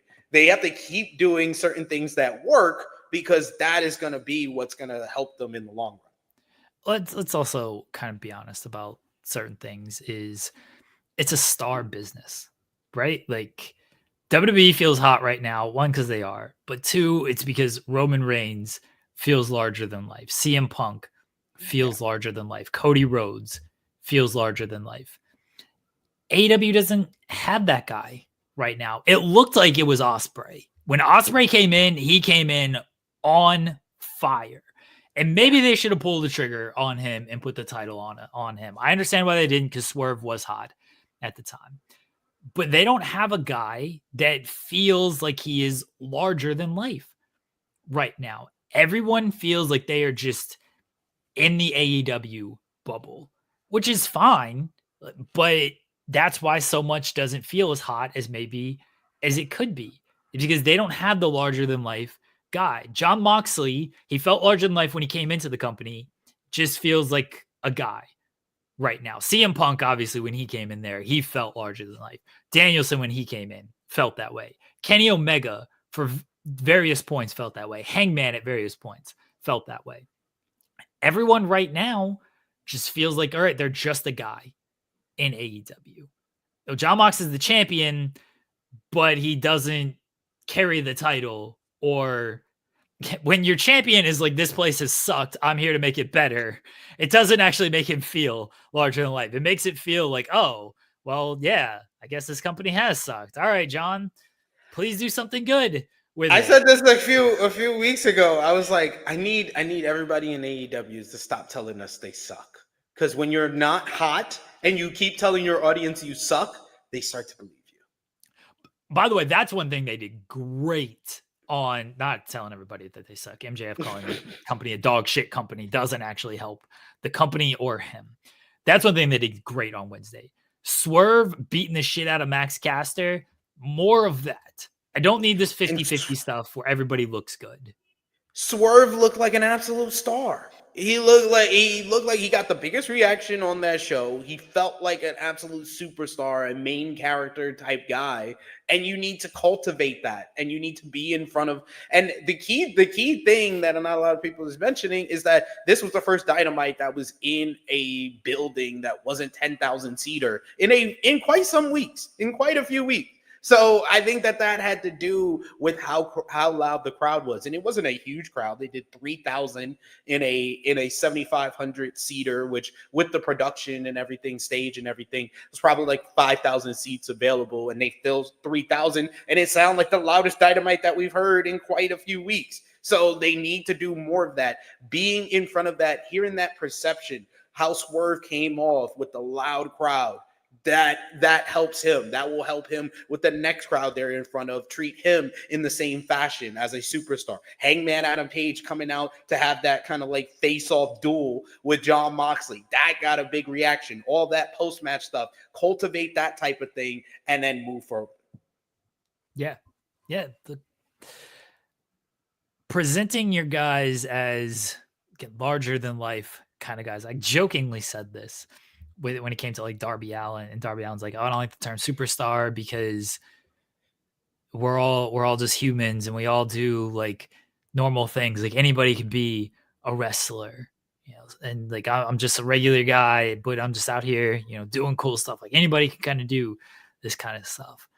Like not everybody can get thrown down a flight of steps. Not everybody wants to go climb Mount Everest. Like it's okay to be like, hey, Will Ospreay ain't this normal dude. Like, no. Will Ospreay does some insane stuff.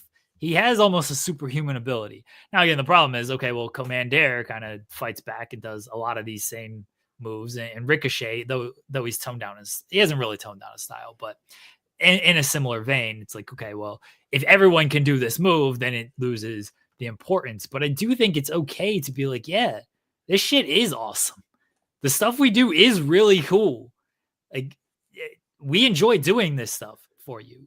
Not everyone can do this. Maybe you can do something else that you really want to set your mind to, but you can't do this kind of stuff. Like, I wish they'd play that up more they'd be great. Yeah.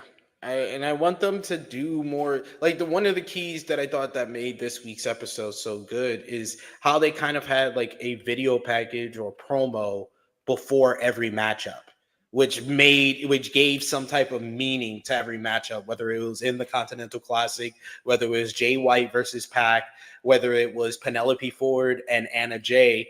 I just wish that with the Penelope Ford and Hannah Jay, they put that video package on last week's show, because then we would care more, because you don't play it 30 seconds before the match begins. We have more time to get invested in things. They need to kind of play out things. They've been doing a better job with promoting matches and making announcements, promoting their upcoming ticket sales. I thought that was the best use of Chris Jericho in quite some time.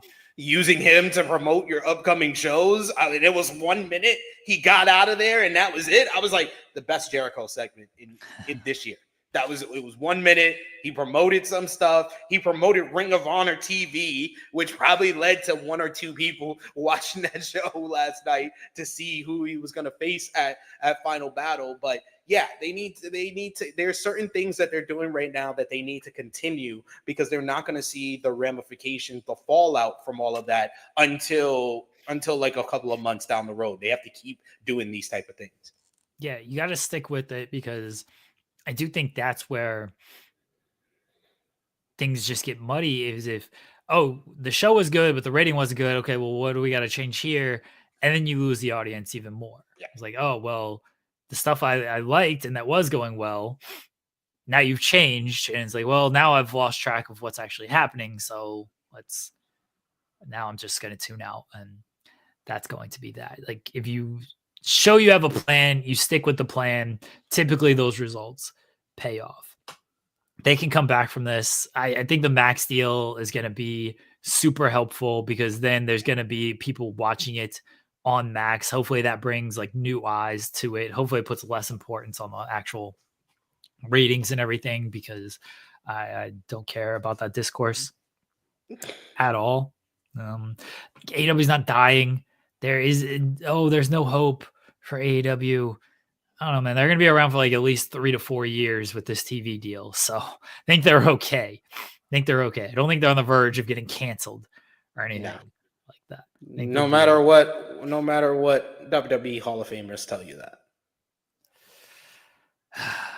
That's why they do ECW revival shows. That show did a much better number than, these the WCW revival show.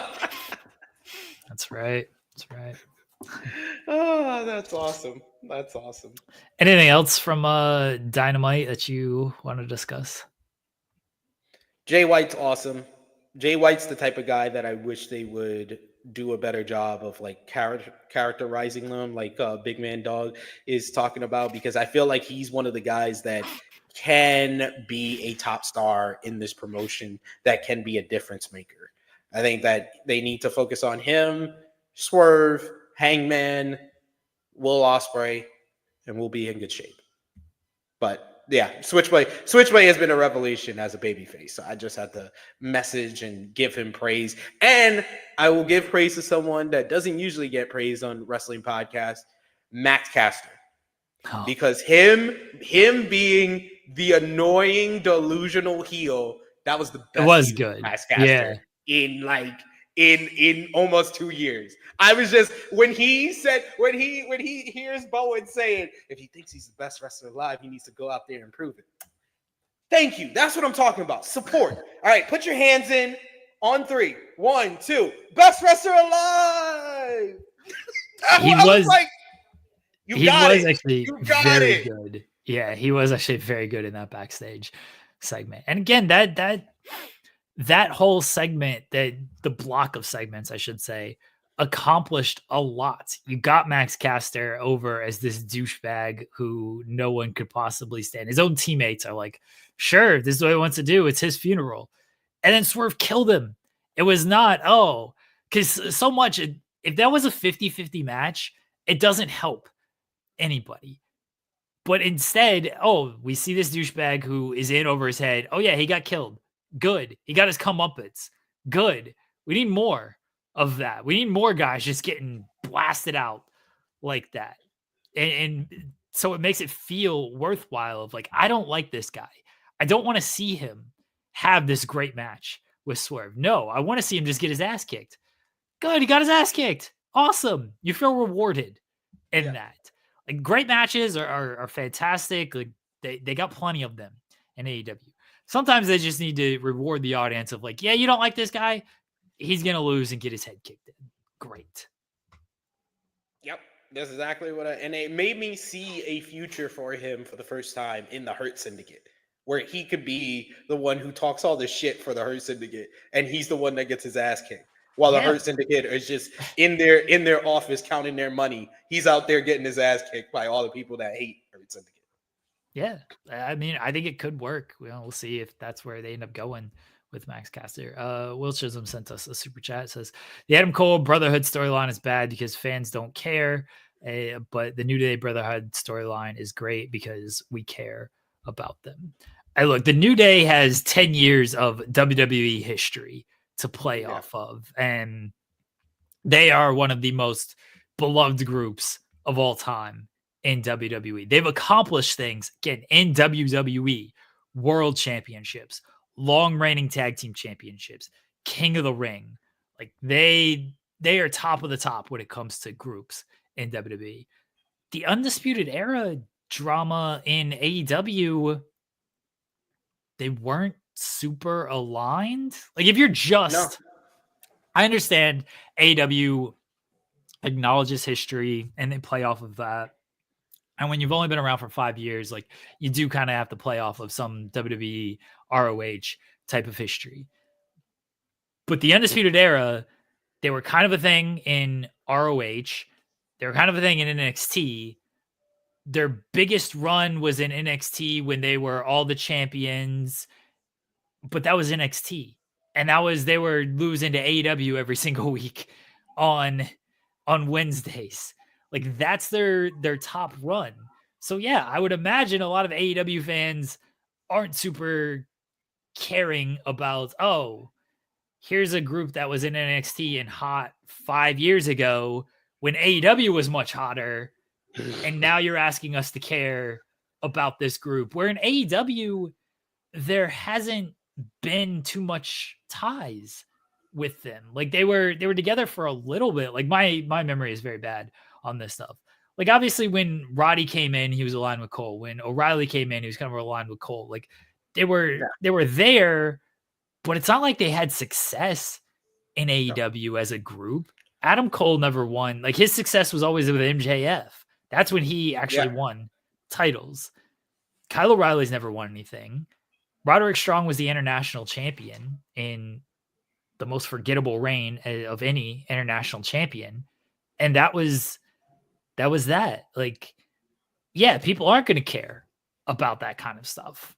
And it's tied to the MJF stuff, which people stopped caring about over a year ago when all the devil stuff. So yeah, it's apples to oranges comparison of, well, this is why people don't care. Yeah, people don't care because they haven't been given a reason for 10 years to care like we have about New Day. Look, New Day wasn't the hottest thing the entire 10-year run, but they're obviously in 10 years very high highs off of that.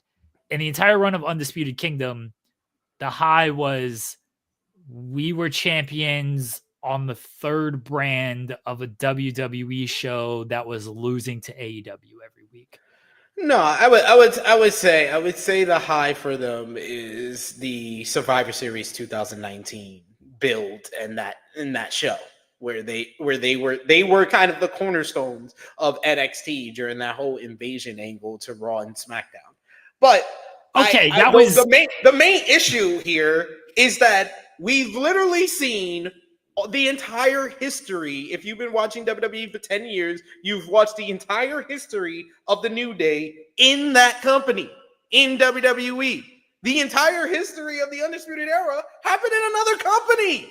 It happened in a completely different company. They haven't reestablished them on AEW television because they tried to set up Undisputed Elite versus the Elite back in like 2022. When Kyle O'Reilly came over to the company, they still had Bobby Fish. It looked like they were building to that. They were joined up with the Young Bucks, and it looked like we were eventually going to get Undisputed Elite versus the Elite. But Bobby Fish's contract expires. Kyle O'Reilly gets injured. Adam Cole gets injured. That gets scrapped. Then they try again with the whole Devil storyline, setting up the Undisputed Kingdom with Cole, Roddy, and Taven and Bennett. They did that whole build-up. Slowly but surely, people didn't like that storyline all too much, and it fell apart right before the reveal was made at World's End last year. And then they totally basically scrapped the Undisputed Kingdom after like a couple of weeks at the beginning of this year, where they were clearly established as a mid-card act, with Roderick Strong as the leading member going after the international title, where I would say Orange Cassidy's second run was probably the worst run, even worse than Roddy's 2-month run. His second run, because his first run made the international title a pay-per-view main event title. His second run made it back into a mid-card title. So I think that I guess Ray Phoenix's run only lasted like 2 weeks. So also true. That's probably worse than the both of them. But yeah, like it followed up all of that. But that was the second time they tried the Undisputed reunion in AEW, and it basically got scrapped. And now Cole's back. They're trying round 3 this time with Kyle O'Reilly, and it's still not working. It's still not over. It's not going to be over. You need to move on. We need to scrap this completely after World's End. Adam Cole, MJF, it does not matter. Somebody win and let everyone move on. Adam Cole was not an AEW Tag Team Champion. No, he's Ring of Honor Tag Team. He's Ring of Honor, yes. No, Adam Cole has never won a title in AEW. No. Oh, that's Roderick Strong, the only person of this in this group who's won a title in AEW. Who would have thought?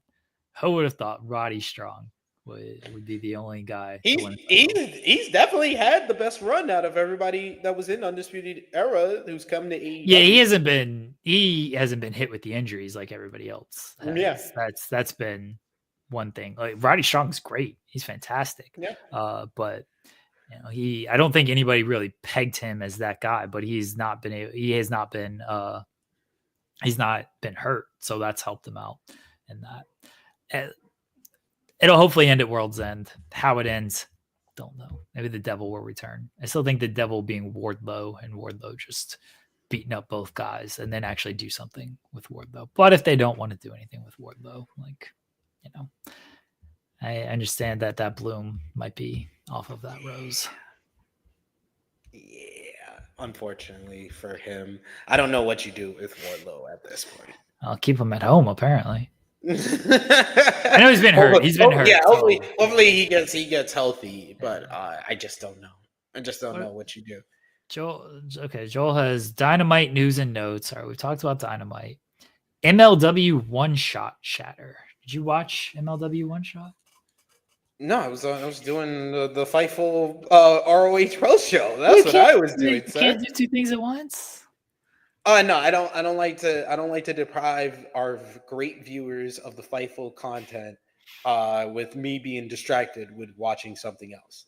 I don't do that with anything I do, because I would have done that years ago on my SmackDown review show over on Sportskeeda and watch Rampage as we're doing it. But fair. MLW One Shot was last night. I saw they had Matt Riddle versus Donovan Dijak in the main event. I was actually interested. No. I was like, no, it wasn't the main event? It was not the main event. What was the main event? The main event was Cozy Max against Contra Unit, with Kojima and Nakamura winning back the MLW Tag Team titles. Donovan Dijak versus Matt Riddle should have been the main event last night. It ended in a DQ. They did a DQ finish. Okay. So, no.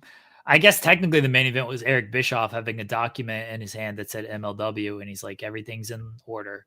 And then we're supposed to be like, ooh, what's this mean for MLW and whatever MLW moving forward? I mean, Mystico rules. Maybe he was better than how he was on NXT this week. Yeah, that was a pointless segment.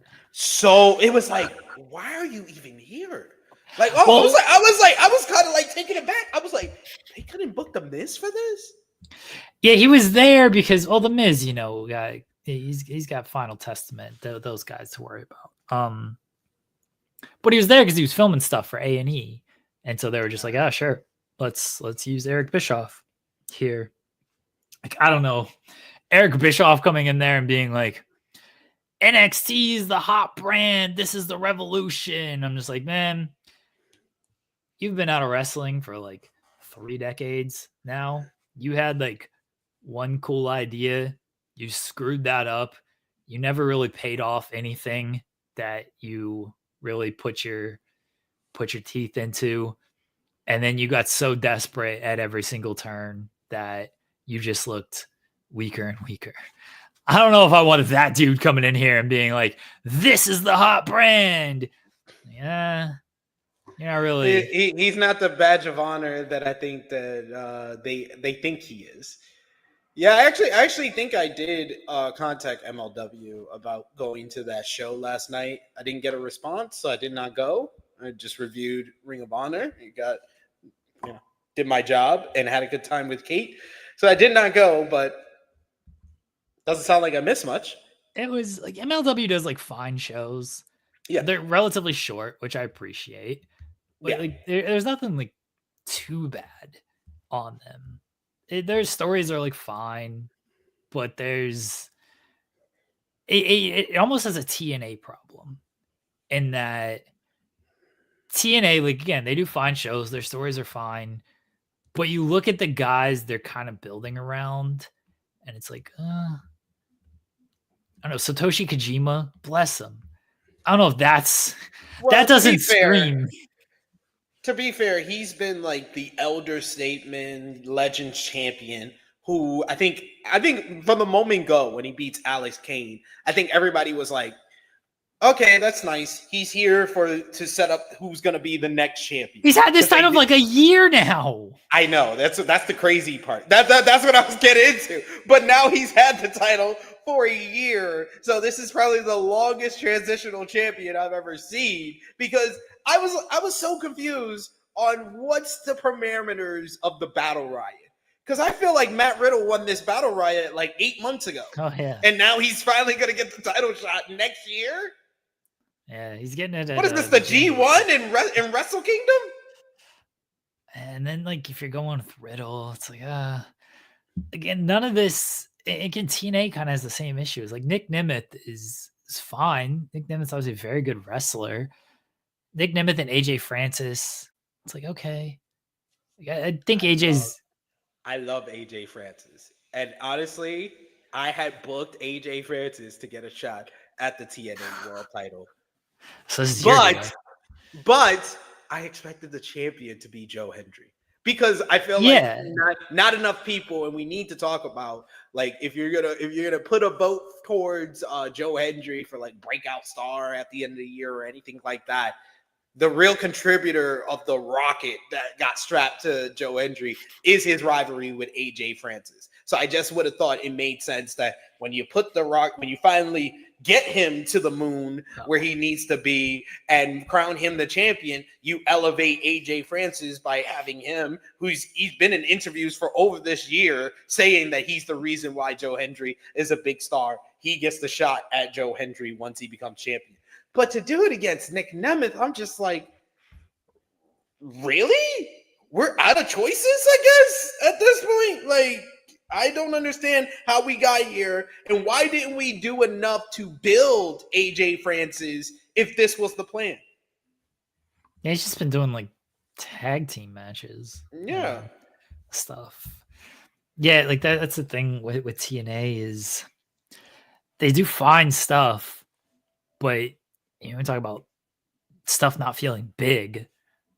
Like, a lot of their stuff does not feel very big. I mean, the combined ages of their champions is absurd. Yeah, Nick Nemeth, the Hardys. Moose as the X Division champion. PCO is the digital media champion. The only person helping the average is Masha Slamovich. Yeah. And Spitfire. Yeah. That's what MLW feels like. That's like, all right, Kojima is your world champion. Okay. Mystico, they do a great job with Mystico, or Mystico does a great job with himself. One of the two. They push him in the similar fashion that CMLL does, where they treat him like a bona fide superstar. He's been the middleweight champion. I was actually at that show. I think that was in February in New York, where he won the title from Rocky Romero.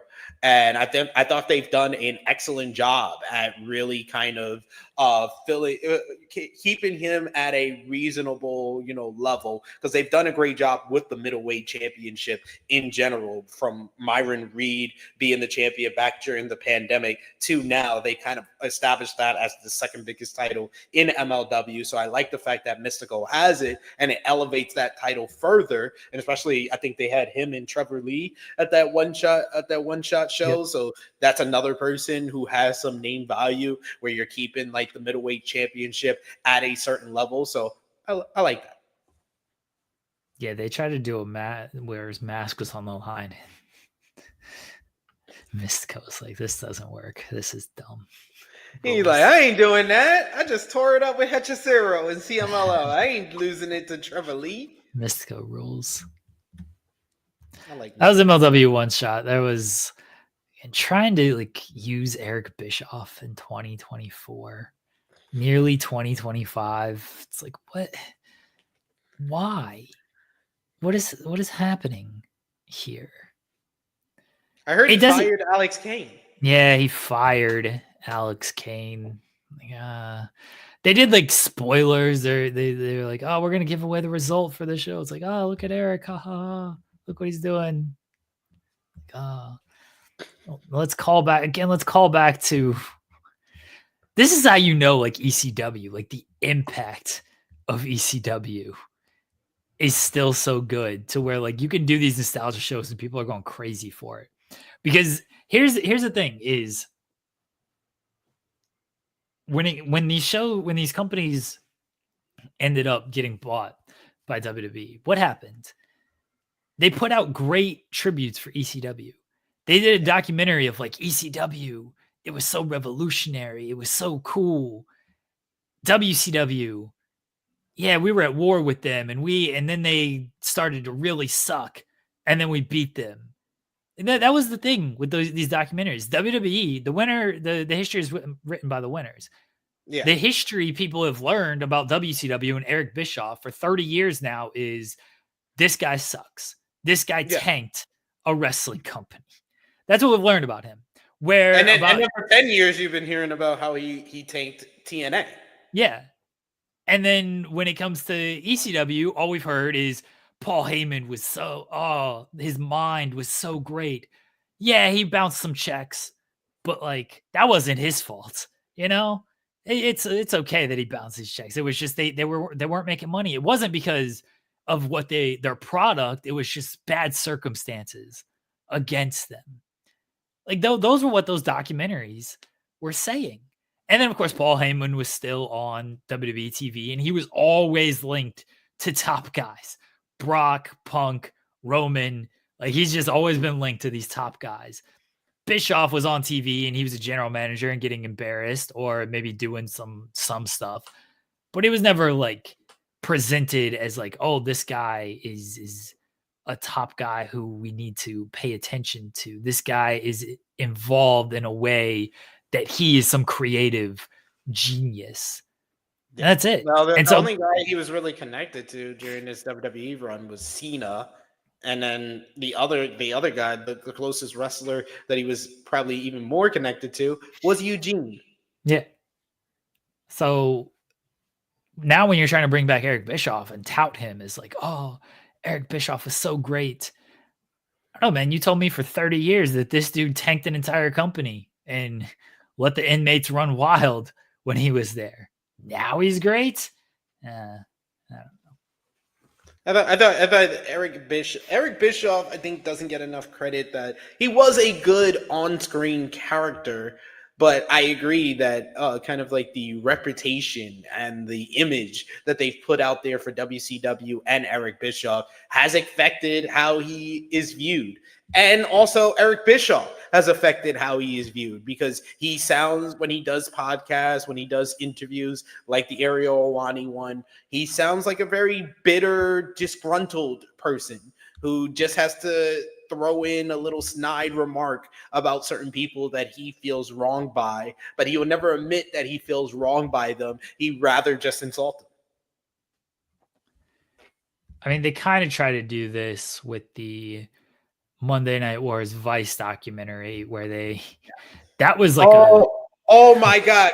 I've never talked about this outside of True Hill Heat YouTube channel, how much I hate Who Killed WCW. Who Killed WCW is the biggest waste of the Vice budget that I've seen. And I've seen some bad Vice documentaries, but this was just a freaking job to make Eric Bischoff look better. Yeah. We're just gonna fellatio Eric Bischoff. We got the emotional scene. I haven't seen enough memes about him getting emotional at Kevin Nash saying like he was so great. So, that really touches me. It really touches me. Oh my God, I hated that whole documentary so much. So much. I would apologize for finisher. Everyone would be like, I don't know who did it. Like a bunch of stuff. Everybody's just pointing the finger to everybody else. It's like a Spider-Man meme. Everybody's just like that. No. Vince Russo's like, no, Hulk Hogan. Hulk Hogan's like, no, Ted Turner. Ted Turner's like, no, TBS, TNT. Oh, it's just, what is going on? Yeah, I gave up on it before the final episode. I was like, it's not even like interesting, like it's not. It's one a whole bunch of stuff we know the story to, but they're lying to us about it. Right. Sting just wasn't ready at Starrcade 97. He just went in with the mindset that Hogan would use his creative control at Starrcade 97, and he worked himself into a shoot, brother. Like that's basically what Bischoff explained. He's still, to this day, it has been how many years? It's been like 27 years since Starrcade 97, and Eric Bischoff has convinced himself that it was all Sting's fault of what happened at that show. That whole episode made me want to quit the series. That whole episode with them explaining Starrcade 97, the whole genesis of the demise of WCW, because they built to their biggest match ever and then had the heel straight up beat the babyface superhero. Yeah, I love when Eric talks about, you got to have great stories. You got to have a story that gets from point A to point B. It's like, man, none of your stories had that. Once you got to the ending, you fucked up every single ending that you got to. Like every single one of them, your payoff was terrible. Yep. And hurt the company in some way. But yeah, that documentary wasn't interesting because it's like, one, it's a topic that's been covered to death. And two, it's not like they got new people to talk about this. Eric Bischoff's had a podcast for like 10 years talking about this. He was on all those WWE documentaries too. Yeah, Kevin Nash has had a podcast. Like you didn't even get like Sting for this thing, which he's talked about it, but at least it would have been like maybe some fresh eyes on it. You just interviewed a bunch of people who legitimately, and this is not a good thing, by the way, The Rock was like the newest voice in all of this. And he might have said like 8 sentences the entire series. It's like, The Rock is talking about WCW. It's like, we haven't really heard The Rock talk about WCW all that much. This is kind of new. But everybody else in there was like, well, this isn't anything new. Yeah, Ted Turner's son and some of the business people were about like the only thing of like, this is sort of new ground. But, like there was no one new to talk about this stuff. I think every documentary now, at least it feels this way, especially like multi-part documentary, The Last Dance ruined a lot of sports documentaries because that was so good. And it came at a time where like so many people needed it as well, because it came out during the pandemic and everything. But like, you don't have Michael Jordan on a podcast every week telling all of these stories. Like Michael Jordan, he's not private, but like he doesn't just go out and do a bunch of like, oh, let's relive all of this kind of stuff. And of course, Jordan, larger than life figure, not only in basketball, but just the world. So much different than our bubble of pro wrestling. But after that documentary, so many people are like, oh, we can do stuff like that. We can tell a story like that. This is the way to do a sports documentary. It's like, nah, you ain't got Michael Jordan. You don't have Michael Jordan to talk to. You don't have Phil Jackson, Dennis Rodman to talk to. You got Eric Bischoff, who talks every single week. And lies every single week. It's like, yo, like if the whole point of this whole documentary was for y'all to be like, it wasn't Eric Bischoff's fault, y'all did not accomplish y'all goal. Because I was just sitting there like, I was doing count of how many things was actually Eric Bischoff's fault. Hulk Hogan does not have creative control without Eric Bischoff. Like it's just like, dude, everything you did came along with an extra caveat. Every great moment from when he became into power came along with an extra caveat to it. Yes, Hulk Hogan is on the NWO, but now he has even more creative control than before, and he's gonna book this shit as the most dominant faction, which should be your top heel faction, but because they're booked so cool, they're gonna become the baby faces and completely nuke every baby face in WCW, except for one guy who you're gonna build to an 18-month storyline, all to mess it up in the end. Michael asking if we listen to 83 Weeks. He says, I tune in. Time it seems like all he does is hate AEW. I listen to 83 Weeks when there might be like a quote I need to get. I've said this a million times, but I'll say it again for anybody who has not heard it. I don't like these wrestler podcasts where they give their opinion on stuff. That's not for me. But that's the stuff that sells. When Eric Bischoff talks about AEW, that's what gets the most traction. Eric Bischoff talking about what happened in WCW doesn't really get any traction. But it that's got traction a few years ago, but but now he's done it so much that it's like, well, you can only retell the same story so many times. But like, I just don't care about the opinions of Eric Bischoff, of Kevin Nash, of Rikishi. Rikishi at least has ties to family people in WWE, but like, I don't care about their opinion on the current wrestling product. I just don't. I like Rikishi. I can't front. I like Rikishi. Oh, he's funny. Like he's very funny in the way. He's hilarious because I would be to say, yo, please believe. I'm just letting y'all know. In like 12, 13 years, I'm going to be Rikishi. I'm going to be telling y'all that Sydney and Harlem are going to be the best, should be WWE champion. Not even if they wrestling or not, I'm going to tell y'all that because that's how I'm going to be as a father. So I respect Rikishi for being that father. I respect it. But I don't care about the opinion of these people on current modern wrestling when most of them aren't watching. They're not tied in weekly. They're not paying attention to it weekly. I like listening to stories. Undertaker's the biggest example that I use. I don't care what Undertaker thinks about current day WWE. Maybe he keeps up with it. I know he goes to the Performance Center. I'm sure he talks to various people. I just don't care what he has to say about like, oh, I think they should do this with this guy. They should do that with this guy. Like, cool. We like, again, when you do that, to me, there's not a huge difference. Obviously, the experience level is much different. So they always feel, oh, I'm qualified to talk about this stuff. Cool. Be an analyst on the kickoff show or something then. But anybody with a microphone can, give their opinion. Look at us. They gave us a microphone and we give our opinion on this every single day of the week. And look, we appreciate everybody who tunes in. Much respect to everybody who tunes in to this stuff. But I love the stories. Undertaker's got so many stories. Dude's been in the business for how many decades? Has traveled to how many different places, has wrestled like the who's who, has lived through the ups and downs of WWE. How many stories does this guy have to tell in the ring, behind the scenes, just traveling? So many. Tell those stories. That's the stuff that interests me. Just me personally.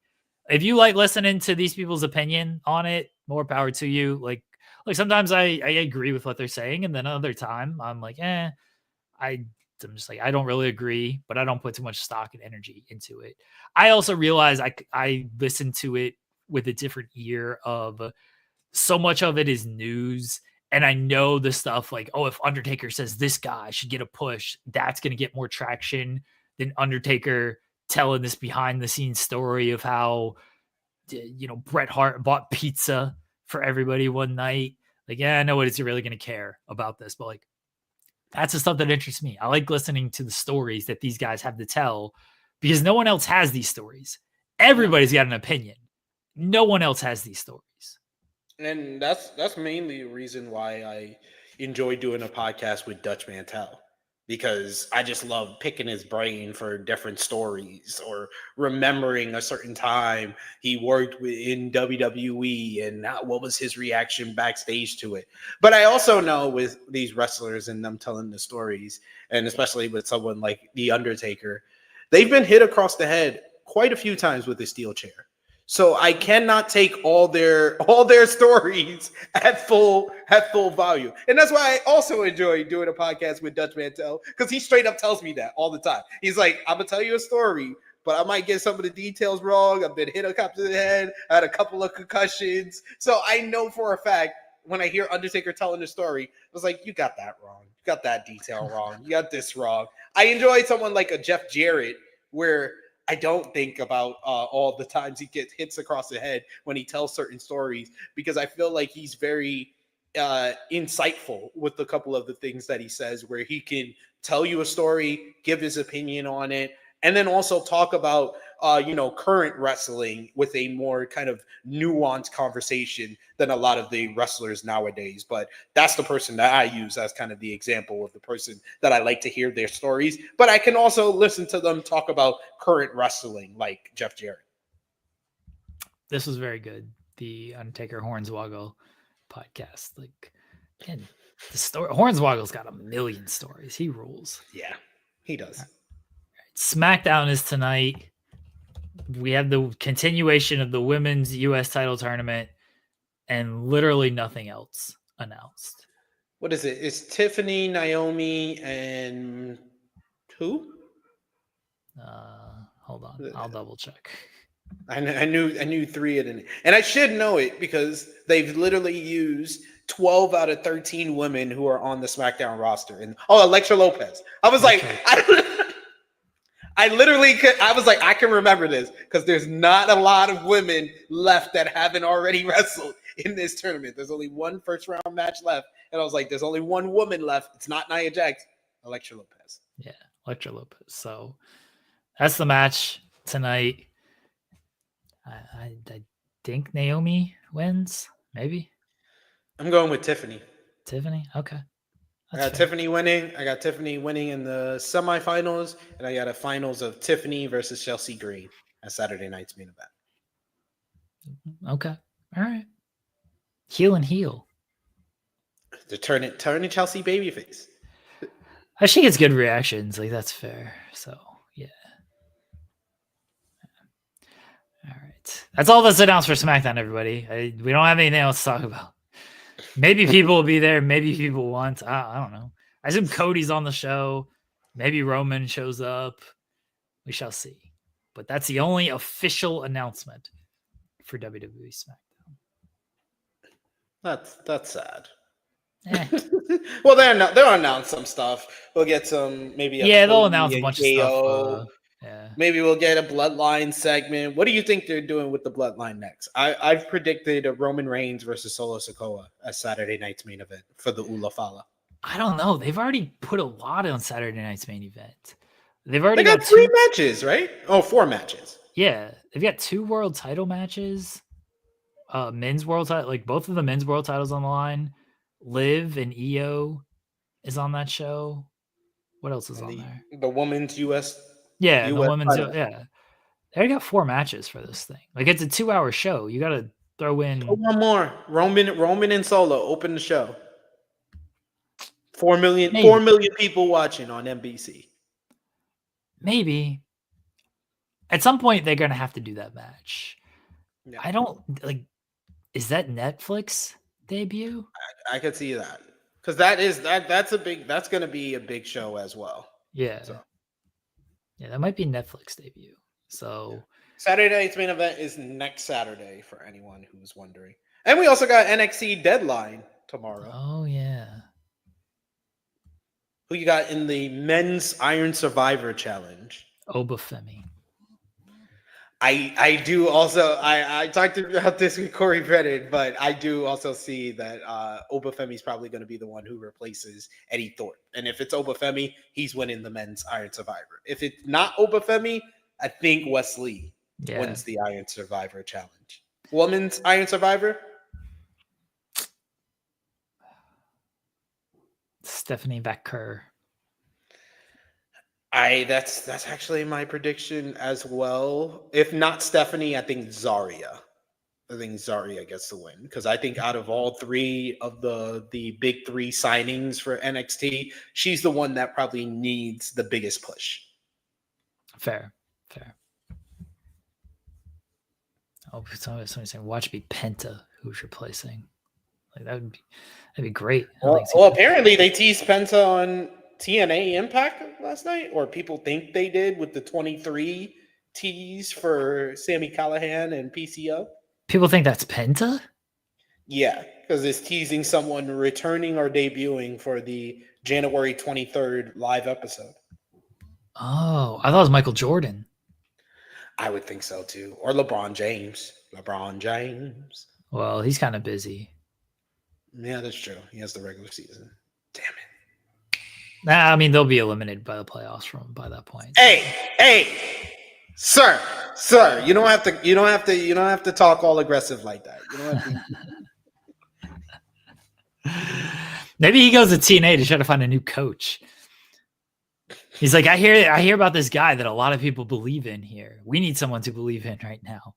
No, it was like we hear Coach Scott D'Amore is here. Are we right? Are we wrong?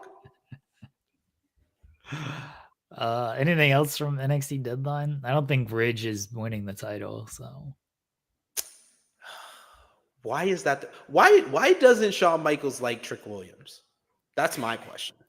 Shawn Michaels is out here booking like the men's division is what it is, but yeah. It just doesn't seem like they like Shawn Michaels.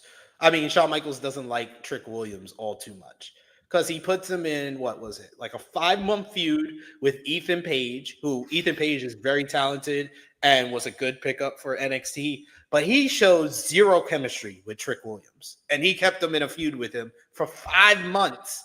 Only to turn around and say, you know what? We're going to give you someone better. Ridge Holland. You don't like Trick Williams then. I'm convinced. You don't like Trick. I don't know. Maybe he doesn't like Trick. Maybe he doesn't. I don't know. Fraxium. Are they going to finally break up? I think NQCC win the titles. Okay. Win the tag team titles. I got NQCC winning the tag team titles. Nobody calls them NQCC. Oh, RenQCC. That's at least a little bit, but nobody calls them NQCC. Hey, I'm calling them. Call me an originator then. Sheesh. Fair. And then I got Lola Vice in the underground match. Yeah. Jada Parker won at ECW, so that makes sense that Lola Vice would win here. All right, that's NXT Deadline. Watch it, don't watch it. I don't care what you're doing with your Saturday night. We got big Continental Classic matches on Saturday as well. Yeah, Fletcher it's from GalaxyCon. Yeah. Fletcher versus Okada. That should be great. Apparently the Okada and Mark Briscoe match is very good tonight too. So yeah, I've heard people say that tonight's Rampage is the best episode of Rampage in a very long time. Well, I mean, they're putting on matches. When you lower the bar. So, yeah. Yeah, they're putting on matches with stakes and like actual. No knock on anybody else who's ever been on Rampage, but you look at those lineups and you're like, yeah, we know who's winning and we know why they're winning. Can we just move on from all of this? The Vendetta make their debut on Rampage. This is their first match as a team. Can the Vendetta get a spot on Collision or Dynamite at least? This is their first match as a team. I feel like they've been teamed up like since the Texas tapings. Since July. Yeah, that's when Taya helped Deanna against Thunder Rosa, the Texas tapings. In the Lumberjack match, yeah. Yeah. This is their first match as a team. That's insane. Yeah. Anything else, SP3? I think that's all. I think that's all for this weekend. The main shows: NXT Deadline, AEW Collision. Nothing on Sunday. Oh no, Sunday's World Tag League Finals, which is going to be Tetsuya Naito and Hiromu Takahashi of Los Ingobernables de Japón versus my boy Gabe Kidd and Sonata. I did want to address the fact that in the Weeds usually have, their wrestling media friends on the show after they come out with a nice little interview and stuff like that. But I ain't get no hit up when I interviewed Gabe Kidd. And that was the first time he actually made the challenge to Kenny Omega for Wrestle Dynasty in my interview. And y'all just didn't even hit me up. It was like, hey, fuck that guy, SB3. I thought I was coming on here to talk about my top 10, my top 20 WWE wrestlers article, because y'all have people on here when they get articles that get a lot of attention. I had freaking former NBA All-Star Jeff Teague talking about my top 10 list, but my good friends Jeremy and Joel couldn't even hit up a brother and ask him a question. I did a whole interview for the Black Announce Table podcast, but I ain't getting no interview requests from anyone on the Fightful team. This is some bullshit. I blame Joel. It's Joel's fault. That's fair. Blame Joel. You can come on the show anytime you want, SP3. You have the link. I have Fightful StreamYard on my computer. Oh, do you? Okay. You didn't even say, I don't know if you sent me the link for this show. I just went on the I did. It's the same link. Here's a pro tip for everybody. Anybody who's ever gotten this link, because we have a reusable studio. Okay. It's the same link. So yeah, literally anybody who's ever been on this show, they could access this and come on the show if they want to. So anytime, you're welcome to pop in. Andrew Zarian pops in whenever he wants. Cam Hawkins pops in whenever he wants. I didn't know this. I didn't know I had just an open invite to pop in when I want. All of our friends have an open invite to pop in whenever they want. You think I want to talk to Joel for 2 hours, 3 days a week? No. I love when people come on the show. Talk to Joel? He's like, I don't want to talk to Joel. He barely shows up anyway. He only shows up once a week now. Terrible. Hey, do you want to plug anything? Check out my wrestling YouTube channel, True Heel Heat. I will be live there tomorrow, 11:05 a.m. Eastern Time. The True Heel Heat flagship podcast. Myself, the True Jaw Josh, Miss Chrissy Love, talking about this week in wrestling. We'll do some final predictions for NXT Deadline. We'll be talking about The Rock not being on the WrestleMania 41 plans and much, much more. We'll talk all about that, the flagship podcast tomorrow. We got a video with myself, Chrissy Love, and Josh talking about if the Bloodline is the greatest WWE storyline ever. So check that out. That's going to be dropping on the channel today. And subscribe if you haven't already. We're approaching 20,000 subscribers. That's our goal for the end of 2024. So if you haven't already, subscribe over there. But thank you for having me. Always appreciate it. Always. You're always welcome here. The Rock might not be at WrestleMania 41. You know where you can find The Rock? Mana, the final boss. And here we go. This is how good. The final. God damn, that's good shit. Mana, that's good shit. The final boss. And here we go.